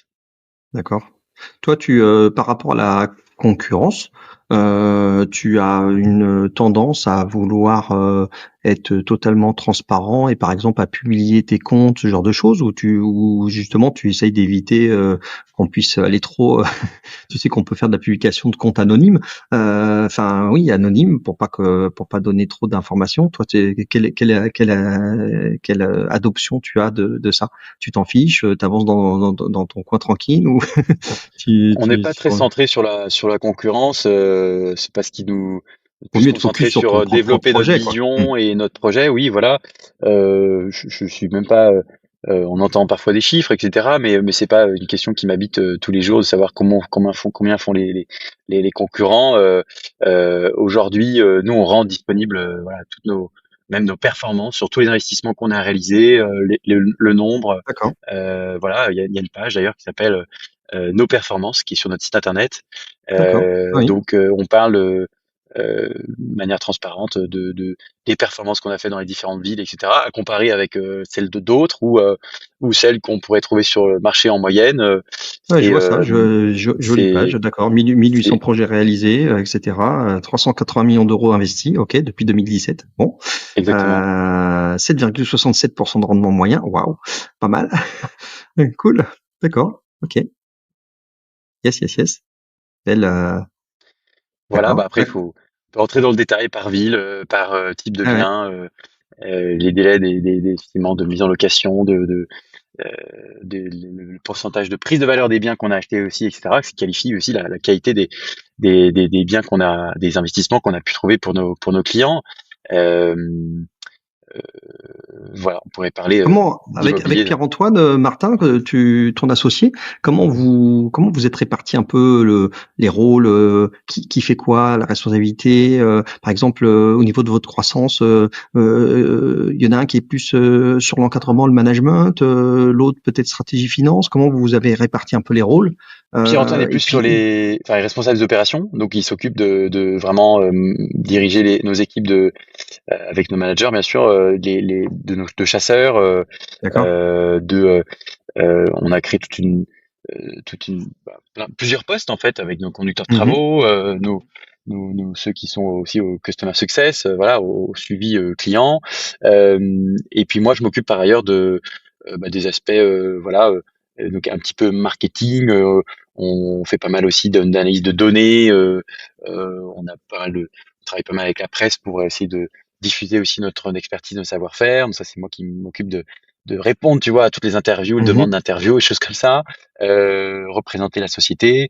Je m'occupe également de tout ce qui est aspect gestion administrative et finance, et puis aussi développement en fait des outils en interne. On a nous depuis le début une culture de vraiment porter vers le développement. La boîte à Voilà, outils que vous avez. euh, exactement. On a réussi à automatiser, tu vois, une grosse partie des process en interne, Mhm. près de 60% du métier de nos chasseurs immobiliers, euh, par le fait de développer des outils métiers qui nous permettent, en interne notamment, et bien, de remettre l'humain vraiment là où il a le plus de valeur ajoutée. Notre vision, c'est pas du tout que la technologie ne remplacera jamais l'humain, mais elle peut servir à l'humain à faire moins d'erreurs, moins d'oublis, et donc de Améliorer les créer une expérience performances, client. voilà. Ouais. Ouais, créer tout simplement une satisfaction client, une expérience client qui soit tout le temps au rendez-vous. Ça, c'est très important. Et puis aussi, bah, on s'est attelé à voilà, créer des outils, et notamment une plateforme, un espace client qui, alors on met pas à disposition voilà tous les biens qu'on a sélectionnés du moment parce que ça part très très vite et ça servirait pas à grand chose. Il y aurait pas comme se loger des centaines et centaines d'annonces. Ce qu'en fait, quand on sélectionne un bien, généralement, il est parti le soir même ou le lendemain. Donc la plateforme n'aurait pas forcément d'intérêt, mais par contre, on a une plateforme, voilà, on peut suivre le projet dans toutes les étapes où on est, de la définition de ses critères jusqu'à ce que son logement soit loué, et notamment en passant par le suivi des travaux et j'en passe. Et donc, du coup, là, c'est effectivement pas mal de réflexions, moi enfin voilà, qui m'intéresse beaucoup. On est fan aussi des technologies low ou no code chez Bivouac, donc on a développé plein d'outils comme ça à destination des clients, des équipes en interne, et c'est moi qui m'occupe de ça. Il y avait, Martin, il y avait un truc sur lequel je voudrais peut-être, si tu veux bien, qu'on fasse un petit coup de projecteur, parce que je trouve que ça le mérite, parce qu'on parle beaucoup des startups qui lèvent des fonds et donc ont des moyens forts, considérables pour grandir, pour grossir, pour recruter, etc. Et moi, j'aimerais bien que tu nous donnes l'autre son de cloche, qui est en fait, quand on a son propre argent qu'on investit, est-ce qu'on fait aussi autant de comment on gère la croissance, le recrutement, la marque employeur, etc. Comment vous avez géré ça? Ça grossit, ça grandit comment, Bivouac? Tu t'en occupes ça d'avoir une espèce d'identité forte, des valeurs, etc. Tu défends cette forme d'éthique dans Bivouac. C'est quelque chose qui vous tient à cœur Ouais, bien sûr. à Antoine et toi Je, ou je pense que c'est peut-être d'ailleurs un je concède volontiers quelque chose qu'on n'a peut-être pas sur lequel on n'a peut-être pas assez mis l'accent quand on s'est lancé d'ailleurs, trop tôt, suffisamment développer. tôt? Parce que vous aviez tout à construire. Donc évidemment, tu te concentres sur d'abord faire tenir la boîte, quoi. Ouais, Exactement, rentrer les premiers clients, le business d'abord, essayer de comprendre c'est quoi les problématiques de tes clients pour pouvoir développer le service qu'il faut. Voilà, et tu te concentres peut-être pas, ou tu investis pas suffisamment de temps pour définir correctement c'est quoi ta vision, c'est quoi tes valeurs, c'est quoi la raison d'être de ton entreprise, et pourquoi tu le fais, et essayer de transmettre ça aux équipes. Je pense que c'est vraiment très très important parce que c'est eux qui font le ciment de l'entreprise que tu crées. Et c'est eux qui sont l'entreprise. Nous, on est en plus une clairement. entreprise de service. S'il n'y a pas d'humain content de travailler chez Bivouac, il y a pas de service Ouais. qui sert les intérêts de nos clients. Donc, c'est très très important. Et, euh, et, euh, et, et, et je pense que là-dessus, par exemple, certaines entreprises qui ont levé ont peut-être des besoins de recrutement qui sont très importants dès le départ. Donc, elles investissent beaucoup plus de temps dès le départ à définir tout ça clairement. Et ça, je pense que c'est une grande force et peut-être un désavantage, tu vois, de lever. Mais dans le même temps, finalement, il n'y a pas besoin de lever pour faire ça. Il suffit de toi de prendre une semaine en tant qu'entrepreneur et de poser avec un cahier, ton ordi, et définir tout ça. Aujourd'hui, pour moi, c'est beaucoup plus clair parce que on a passé toutes ces étapes-là. On est une quarantaine de collaborateurs aujourd'hui chez Bivouac, donc je vois l'importance de travailler ça, les enjeux que ça représente, et Bien comment sûr. bien définir ça. Euh, et puis, bah, nous, le bootstrap, c'est C'est aussi des valeurs, disons-le, non? C'est aussi des valeurs oui, que tu prêches à tous les niveaux en fait. on, Bootstrap d'un point de vue financier, mais peut-être aussi Bootstrap d'un point de vue valeur justement, solidarité entre les collaborateurs, la manière que vous avez de voir la croissance de votre entreprise. C'est aussi ça que vous avez en tête quand vous êtes bien sûr. autant positionné sur ces valeurs-là de Bootstrap. Encore une fois, peut-être que si on peut faire le lien par exemple avec la montagne, qui est une de nos passions, mon associé et moi, c'est que je crois que si on aime la montagne, c'est pour plein de raisons, mais il y a je crois qu'il y a aussi, la montagne nous a fait découvrir ce sentiment incroyable d'arriver au sommet en étant parti du pied, et en étant passé par en ayant franchi, voilà, tous les buissons, les rochers, les falaises qu'on peut retrouver sur le chemin, et que arriver en haut en ayant franchi tout ça, ça crée une fierté qui est forcément beaucoup plus importante que si tu es déposé en hélicoptère, comme peut l'être peut-être une levée de fonds si on fait l'analogie. Donc quelque part, c'est aussi, je pense, un peu ça qui nous a aussi guidé vers ce choix de modèle de croissance d'entreprise, parce qu'on est persuadé que voilà, euh, en partant de zéro, en étant plus frugal, en étant peut-être aussi euh, euh, en parcourant voilà toutes ces difficultés sur notre front, on va générer une fierté qui sera supérieure. Ça, c'est le premier sentiment. le deuxième sentiment, voilà, c'est cette frugalité. Je pense que ça nous pousse à nous rapporter, à nous raccrocher à notre bon sens, quoi. Euh, que parfois un trop de moyens n'est pas forcément une bonne solution parce qu'on peut se perdre dans plein de chemins.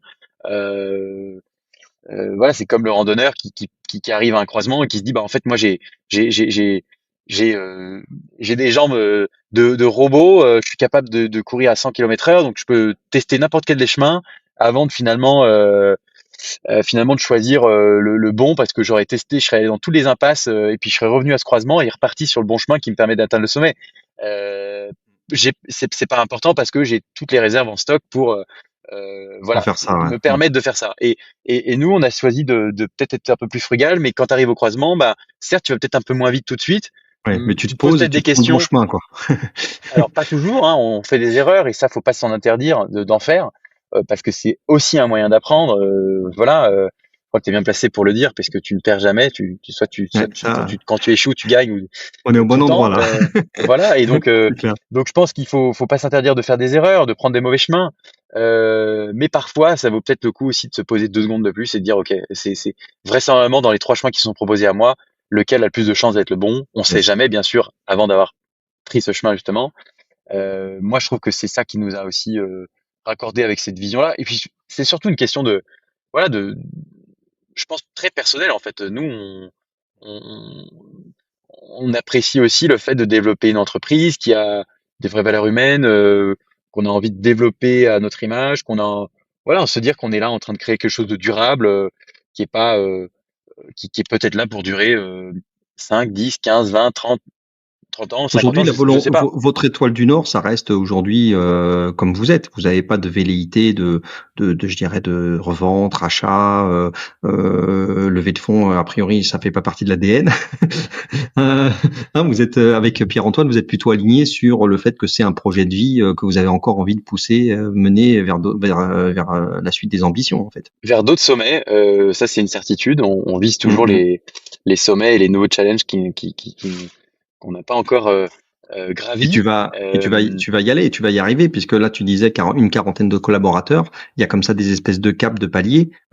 Tu continues probablement à grandir et à grossir au fur et à mesure. Et mine de rien, quand tu passes à des 50, 60, tu te rapproches des 100 collaborateurs, etc.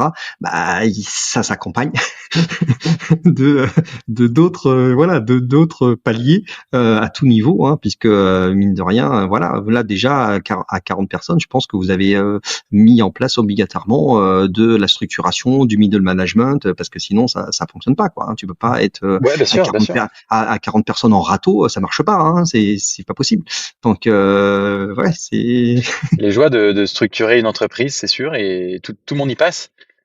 Je pense qu'il y a pas de là-dessus, il y a pas de secret.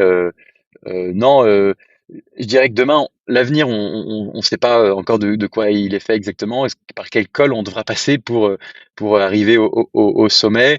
Euh, ce qui est sûr, c'est que je pense qu'on est très content d'avoir voilà forgé cet ADN-là chez nous. Euh, euh, je pense que le bootstrap, au-delà de ce clivage levée de fonds, pas levée de fonds, c'est avant tout des valeurs. Aujourd'hui, oui, on cherche pas à lever de fonds parce que bah, je saurais pas exactement quoi en faire. En fait, peut-être qu'on est aussi tout simplement, voilà, on voit pas d'axe stratégique qui serait vraiment sur notre marché, j'entends, extrêmement boosté et efficace, avec 50 millions d'euros qui seraient injectés. T'as des ambitions à Donc l'international éventuellement, Martin, ou pour l'instant c'est France-France? aujourd'hui, une ambition exemple, voilà, cette ambition à l'international, Voilà. euh, Si tu veux partir bien sur sûr, l'international, bon bah j'adorerais, là, voilà, là tu sais quoi faire de 50 millions. Sinon, bah là-dessus, j'adorerais, je mais te quand on se dit rejoins. qu'on a fait 400 projets l'an passé et qu'en fait, il y a en fait, il y a 300 000 déjà transactions immobilières en France qui sont dans l'investissement locatif. On se dit qu'on a encore Vous avez de la un marge, océan devant de nous manœuvre.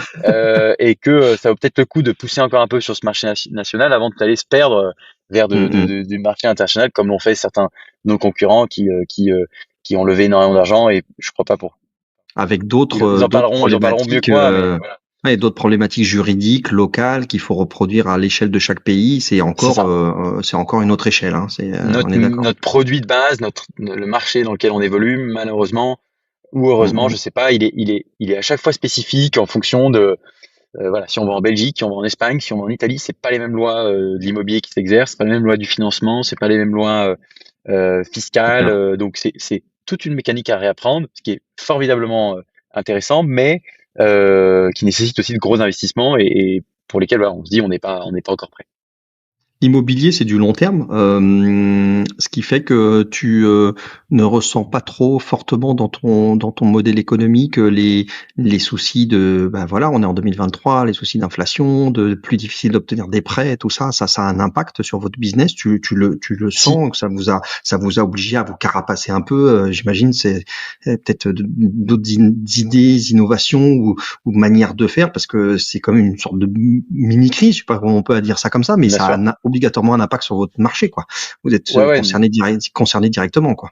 on parle peut-être de 20% de transactions immobilières en moins sur cette année 2023. Il y a C'est alors ça. des prix qui baissent dans certains cœurs de villes ou certaines grandes métropoles en France. Attention, c'est pas le cas partout, hein. Dans le même temps, Mhm. on entend que finalement Paris voit ses prix qui baissent. Il y a aussi les prix à Dijon, Nancy, à Marseille qui continuent d'augmenter, ou D'accord. même les Ouais. petites surfaces là-bas partent dans la journée. Voilà, donc c'est un À la marché limite, qui est c'est un terreau très disparate. d'opportunité. À la limite, Bien c'est sûr, il y a plus de pouvoir de négociation aujourd'hui. Il y a aussi des choses qui se passent avec la rénovation énergétique, les nouvelles réglementations qui sont applicables et donc bah, des opportunités que nous on sait par exemple rénover ou d'autres qu'on sait qu'il ne faut pas sélectionner ou du coup voilà on a bah, parfois des avantages sur le marché parce que on va pouvoir acheter moins cher quelque chose qui peut-être il y a un an de ça se serait vendu à un prix bien supérieur. Donc c'est un marché qu'il faut regarder, ça c'est certain, d'un œil différent que Mhm. comment on le regardait en 2021. Voilà, il y avait certains changements qui sont déjà amorcés en 2022. Moi, je dirais qu'aujourd'hui, bien sûr qu'on a été impacté sur les 3 premiers mois de l'année. On n'a pas, c'était la première fois qu'on n'était pas en croissance, tu vois, chez Bivouac, on n'était même pas au niveau des objectifs qu'on s'était fixés. Donc même personnellement, c'était pas évident même à vivre, tu vois. Je t'en dis, je te le dis franchement. Bien sûr. Ouais. Euh, Maintenant, depuis, on a eu la chance que le marché soit, en tout cas pour notre part, se soit pas mal rattrapé. On a même battu des records, tu vois, en termes d'inscription sur notre site, de demande D'accord. de projets.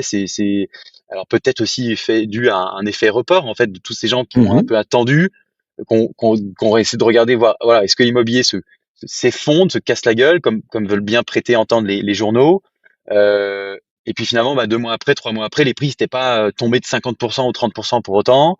Moi, je pense pas qu'ils vont diminuer de 20 à 30% pour autant non plus. En moyenne, alors, bien sûr, il y a des zones, attention, il faut toujours regarder, on parle d'immobilier, mais ce qui se passe à Saint-Étienne, c'est différent de ce qui se passe à Paris et même de ce qui se passe à Dijon. Donc voilà, tout ça s'étudie un peu plus finement. Et donc voilà, aujourd'hui, nous, on a quelques métriques où on bat même des records historiques depuis la création de Bivouac, donc on est assez confiant.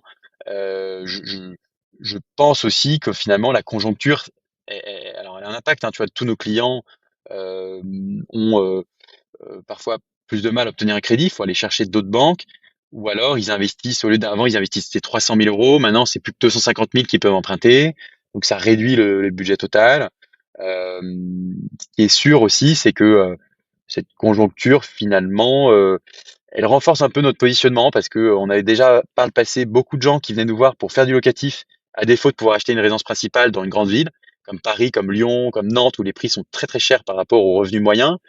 Et bah aujourd'hui c'est encore pire quoi. Voilà. Donc voilà, c'est pas une surprise qu'on ait 65% de nos investisseurs qui ne sont pas propriétaires de leur résidence principale et qui font un investissement locatif faute de pouvoir acheter leur résidence principale. Et je pense que cette proportion-là va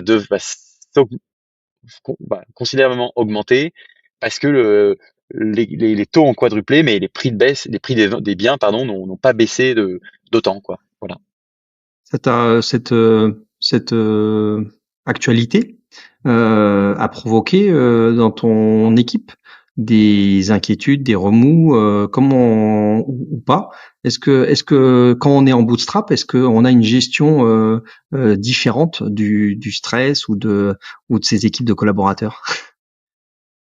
Bah, je crois, hein, c'est aussi ça le modèle est peut-être plus résilient, peut-être moins risqué, mais peut-être aussi plus résilient. Euh, à vérifier sur le long terme, hein. Voilà, on parle qu'avec des éléments qu'on a aujourd'hui, mais effectivement, quand on entend que certaines sociétés qui étaient voilà, qui avaient levé énormément d'argent, bah, forcément, ça veut dire qu'elles ont recruté énormément, investi énormément, et donc elles ont des cash flows qui sont négatifs et qui elles perdent beaucoup d'argent chaque mois. Il y a des sociétés qui sont vendues au rabais, d'autres qui ferment parce qu'elles sont voilà plus du tout sur les trajectoires qu'on leur prêtait, qu'on imaginait il y a quelques années. Nous, on n'en est pas là. Nous, à l'inverse peut-être de certains concurrents, on n'a jamais dû se séparer d'une seule personne. On a conservé tout le monde et on est même en train de recruter. Donc voilà, euh, je veux dire, peut-être qu'on y va moins rapidement. On a moins voulu. Mais pour nous, l'entrepreneuriat et la construction, d'autant plus sur ce marché de l'investissement locatif, c'est pas un sprint, c'est un marathon et l'important, c'est de aussi poser les bonnes fortifications tout au long du chemin, les jalons, pour avoir une structure résiliente et durer dans le temps. Voilà. En plus, on Avant travaille, on de, sait ce que c'est le long terme, on travaille sur l'immobilier, c'est Bien un sûr. investissement long terme, nous, c'est pareil. J'ai envie avant de s'orienter vers la conclusion de cette superbe interview où on apprend plein de choses, j'avais envie de faire un petit détour, un petit clin d'œil vers le fameux club Bootstrap euh, pour te demander ce que justement si tu trouvais ton compte, j'imagine que oui, mais est-ce que justement c'est dans ce genre de club où tu rencontres d'autres entrepreneurs qui sont aussi sur donc autofinancement? Est-ce que c'est auprès d'eux que que tu trouves des réponses à tes questions sur certains sujets? Parce que vous n'êtes pas tous aux mêmes étapes, j'ai l'impression. Hein, toutes les entreprises qui sont là-dedans sont pas au même niveau, et donc c'est à la limite un très gros avantage parce que j'ai l'impression que tu peux obtenir de tes pairs des expériences qu'eux ils ont déjà vécues. Il y en a qui sont peut-être à 100 personnes, 150, etc. Et qui donc sont capables de te faire faire des raccourcis pour t'aider dans tes prises de décision ou tes réflexions stratégiques sur l'évolution de la structure bivouac au niveau de la taille, au niveau des investissements, au niveau de voilà. Est-ce que tu peux nous donner un petit mot sur ce club Bootstrap? Moi, je vais commencer par dire qu'effectivement, le club Bootstrap, déjà, j'en suis membre depuis près de 2 ans aujourd'hui et D'accord. je suis très très heureux de l'avoir rejoint parce que c'est effectivement déjà un lieu de rencontre de plein de copains maintenant aujourd'hui, certains et certaines que je peux vraiment appeler amis. Et puis au-delà de ça, c'est très très riche par les échanges qu'on a pu avoir au sein du club, en dehors du club également.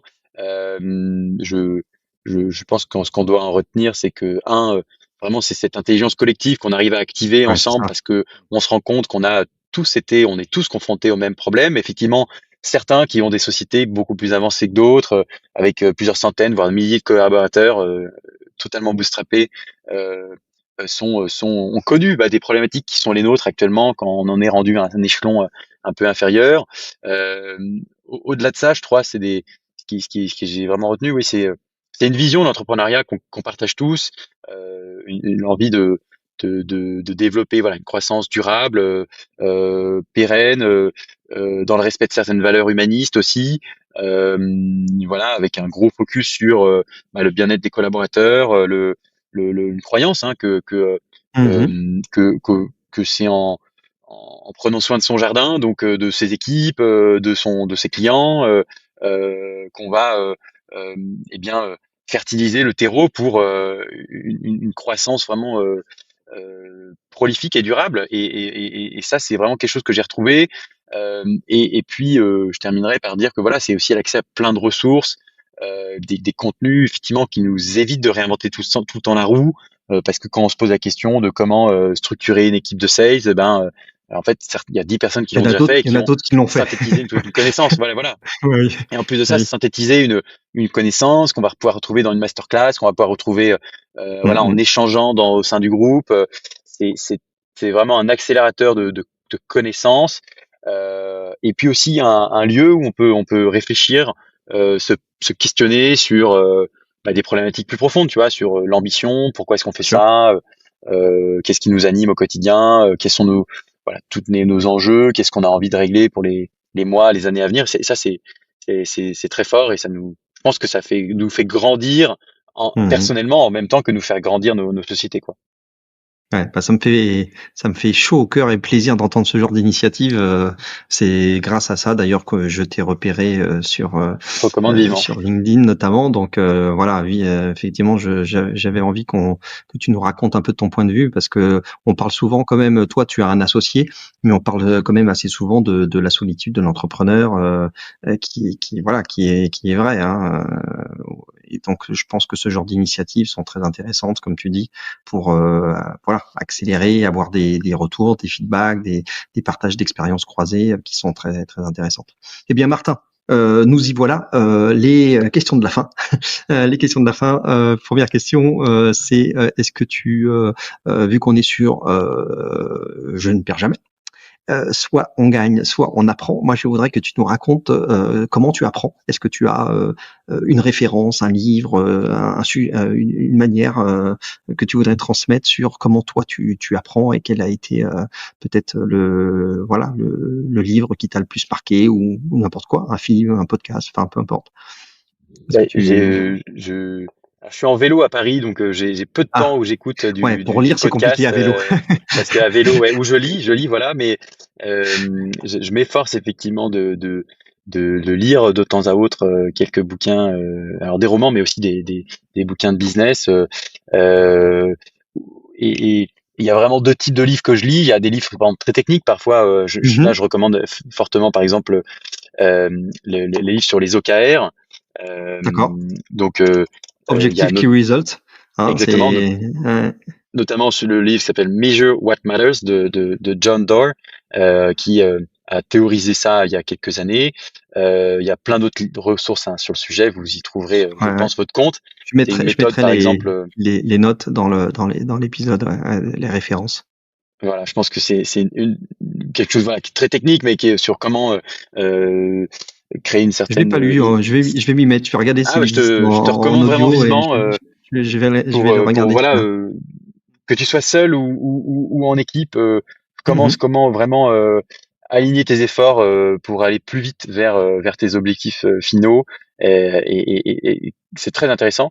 Et puis moi aussi, je peux que recommander d'aller s'inspirer. En fait, je pense que pour faire quelque chose, il faut déjà le rêver, et donc il faut déjà l'imaginer. Mhm, Euh, Moi, je connaissais pas, voilà, ces histoires fantastiques de ces boîtes comme Apple, et donc par exemple lire ce livre de la biographie de Steve Jobs d'Isaacson, c'était très inspirant pour moi. Mais aujourd'hui, je regarde notamment The Musk Show, qui est une saison sur Elon Musk, voilà, qui est disponible sur Canal Plus notamment, MyCanal, mhm, où mhm. je trouve que ça fait une immersion euh, voilà, dans une culture qu'on aime ou qu'on n'aime pas, qu'on apprécie, qu'on n'aime Oui, oui, pas, tout à enfin fait. voilà, Mhm. mais qui donne plein de, moi je trouve qui m'inspire pas mal et qui peut donner plein d'idées à répliquer dans son business, dans sa boîte, ou Yes. des idées à abandonner. Voilà, et c'est intéressant de voir ce qui se passe. Abandonner certaines choses, ça peut être bien aussi, parfois. Chacun fait à sa sauce, voilà, mais il y a des choses à sûrement apprendre et d'autres à laisser, effectivement, c'est sûr. Yes. Ok, bah super. Alors, cette question, elle est particulière parce que justement, toi, tu es en bootstrap, tu es en autofinancement, mais là, on va imaginer que je te donne un chèque en blanc. Tu as des moyens financiers illimités. J'aimerais savoir quelle société tu aurais envie de construire ou que tu voudrais racheter avec ces moyens illimités. Qu'est-ce qui te traverserait l'esprit? Mais je prends, hein, déjà, je prends le chèque, hein, je vais pas m'en priver, mais tout en tâchant de garder cet état d'esprit, voilà, frugal et de bon sens en fait, pas se perdre dans les mirages que peuvent créer l'argent parfois, mais l'argent c'est bien, ça permet d'accélérer aussi plein de choses. Donc euh, moi aujourd'hui, je créerais la plus grande foncière, donc le fonds d'investissement Mhm. immobilier de France. C'est ce qu'on est en train de faire, voilà, avec Bivouac. On, on a comme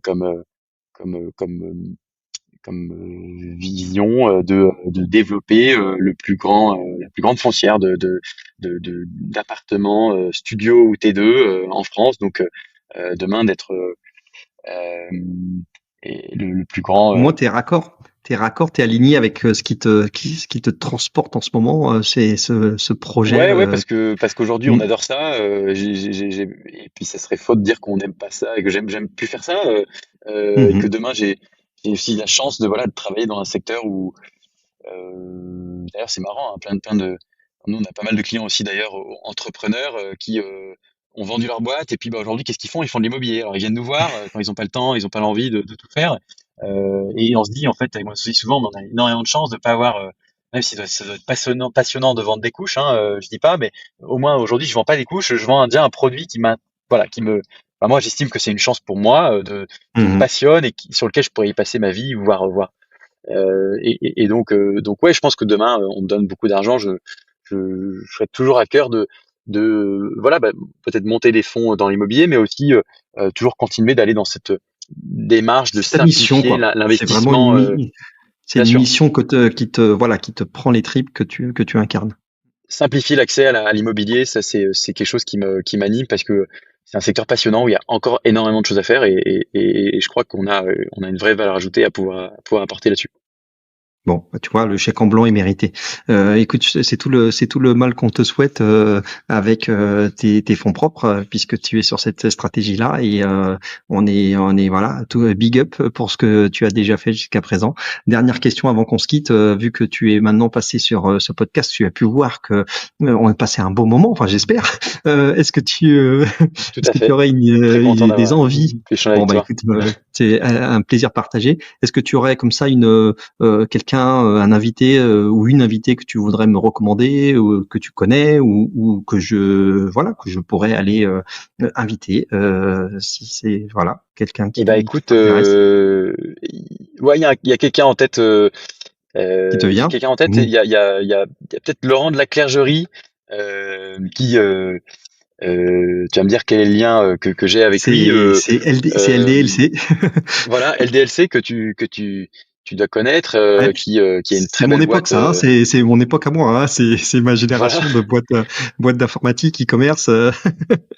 exactement, mais qui fait quelque chose de remarquable, quoi, moi je trouve, hein, qui se développe sur un marché qui est concurrencé par des mastodontes comme Amazon, Fnac, voilà, Mmh mh. donc ils ont plein de métiers, mais notamment de la vente au détail de matériel informatique et autres. Et Ouais. puis En plus, il a deux trois bricoles à nous raconter sur la semaine de 4 jours. Euh, voilà, donc, notamment, je pense que des aspects qui m'intéressaient beaucoup, et puis une vision, je crois, humaniste très forte, voilà, du management, très de bonne façon de idée. créer une boîte, et donc je trouve que ça serait un invité, voilà, qui serait parfait pour ce podcast pour pouvoir explorer aussi tout ça. En plus de ça, alors il est peut-être encore plus lyonnais que moi, mais moi j'ai grandi à Lyon et voilà, ça fait toujours plaisir d'entendre parler des Lyonnais. On est quand même un peu chauvin aussi, donc je crois que Il un faut. Lyonnais d'origine. Je serais très heureux d'entendre bah, au Eh travers de ben, ce écoute, podcast son expérience. on va Voilà. aller, on va le contacter et puis on va essayer de le faire venir dans son emploi du temps. Il nous trouvera peut-être un petit moment. J'espère bien. J'espère bien. Bon Martin, c'était un immense plaisir de te recevoir ici. On Plaisir a partagé, passé, Patrick. voilà, bah, écoute, vraiment ravi, une vraie découverte pour moi. Vive l'entrepreneuriat, Bootstrap encore mieux, encore plus. Euh, c'est vraiment, voilà, c'est tout à votre honneur. Tous les entrepreneurs que vous êtes et dont toi tu es le représentant. Tu peux saluer Pierre-Antoine, ton associé, de notre part. J'y manquerai pas. Et puis, écoute, sache que la porte reste ouverte ici. Hein, tous les invités qui viennent sur Je ne perds jamais peuvent revenir quand ils veulent pour nous annoncer n'importe quoi, une actualité, un update, peu importe. Donc, écoute, j'espère voilà avoir de tes nouvelles prochainement. Et puis, bonne J'y compte bien. continuation sur Merci à Bivouac. toi. On va aller jeter un œil à ce modèle d'investissement effectivement immobilier où on peut tout déléguer et faire à Bivouac. C'est plutôt pas mal pour se lancer dans l'investissement parce que c'est pas toujours un long fleuve tranquille, loin s'en faut. Merci Martin. Merci à Très toi. bientôt. J'ai passé un super moment. Et puis, à très bientôt, j'espère. Ok, merci beaucoup. Bye bye.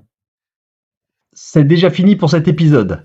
Merci pour votre écoute et d'être resté jusque-là. Vous pouvez continuer à engager la conversation en me laissant des commentaires et en me contactant via LinkedIn. Si ça vous a plu, merci de prendre 30 secondes pour donner de la force et de l'envie en mettant une note de 5 étoiles. C'est vraiment important, c'est ce qui fera connaître le podcast au plus grand nombre et qui le fera remonter dans les classements. Vous pouvez aussi le partager à votre entourage et je vous dis un grand merci du fond du cœur. Force et courage à vous, n'oubliez pas, vous n'avez rien à perdre, soit vous gagnez, soit vous apprenez. Croyez en vous et rendez-vous au prochain épisode. C'était Patrick du podcast Je ne perds jamais.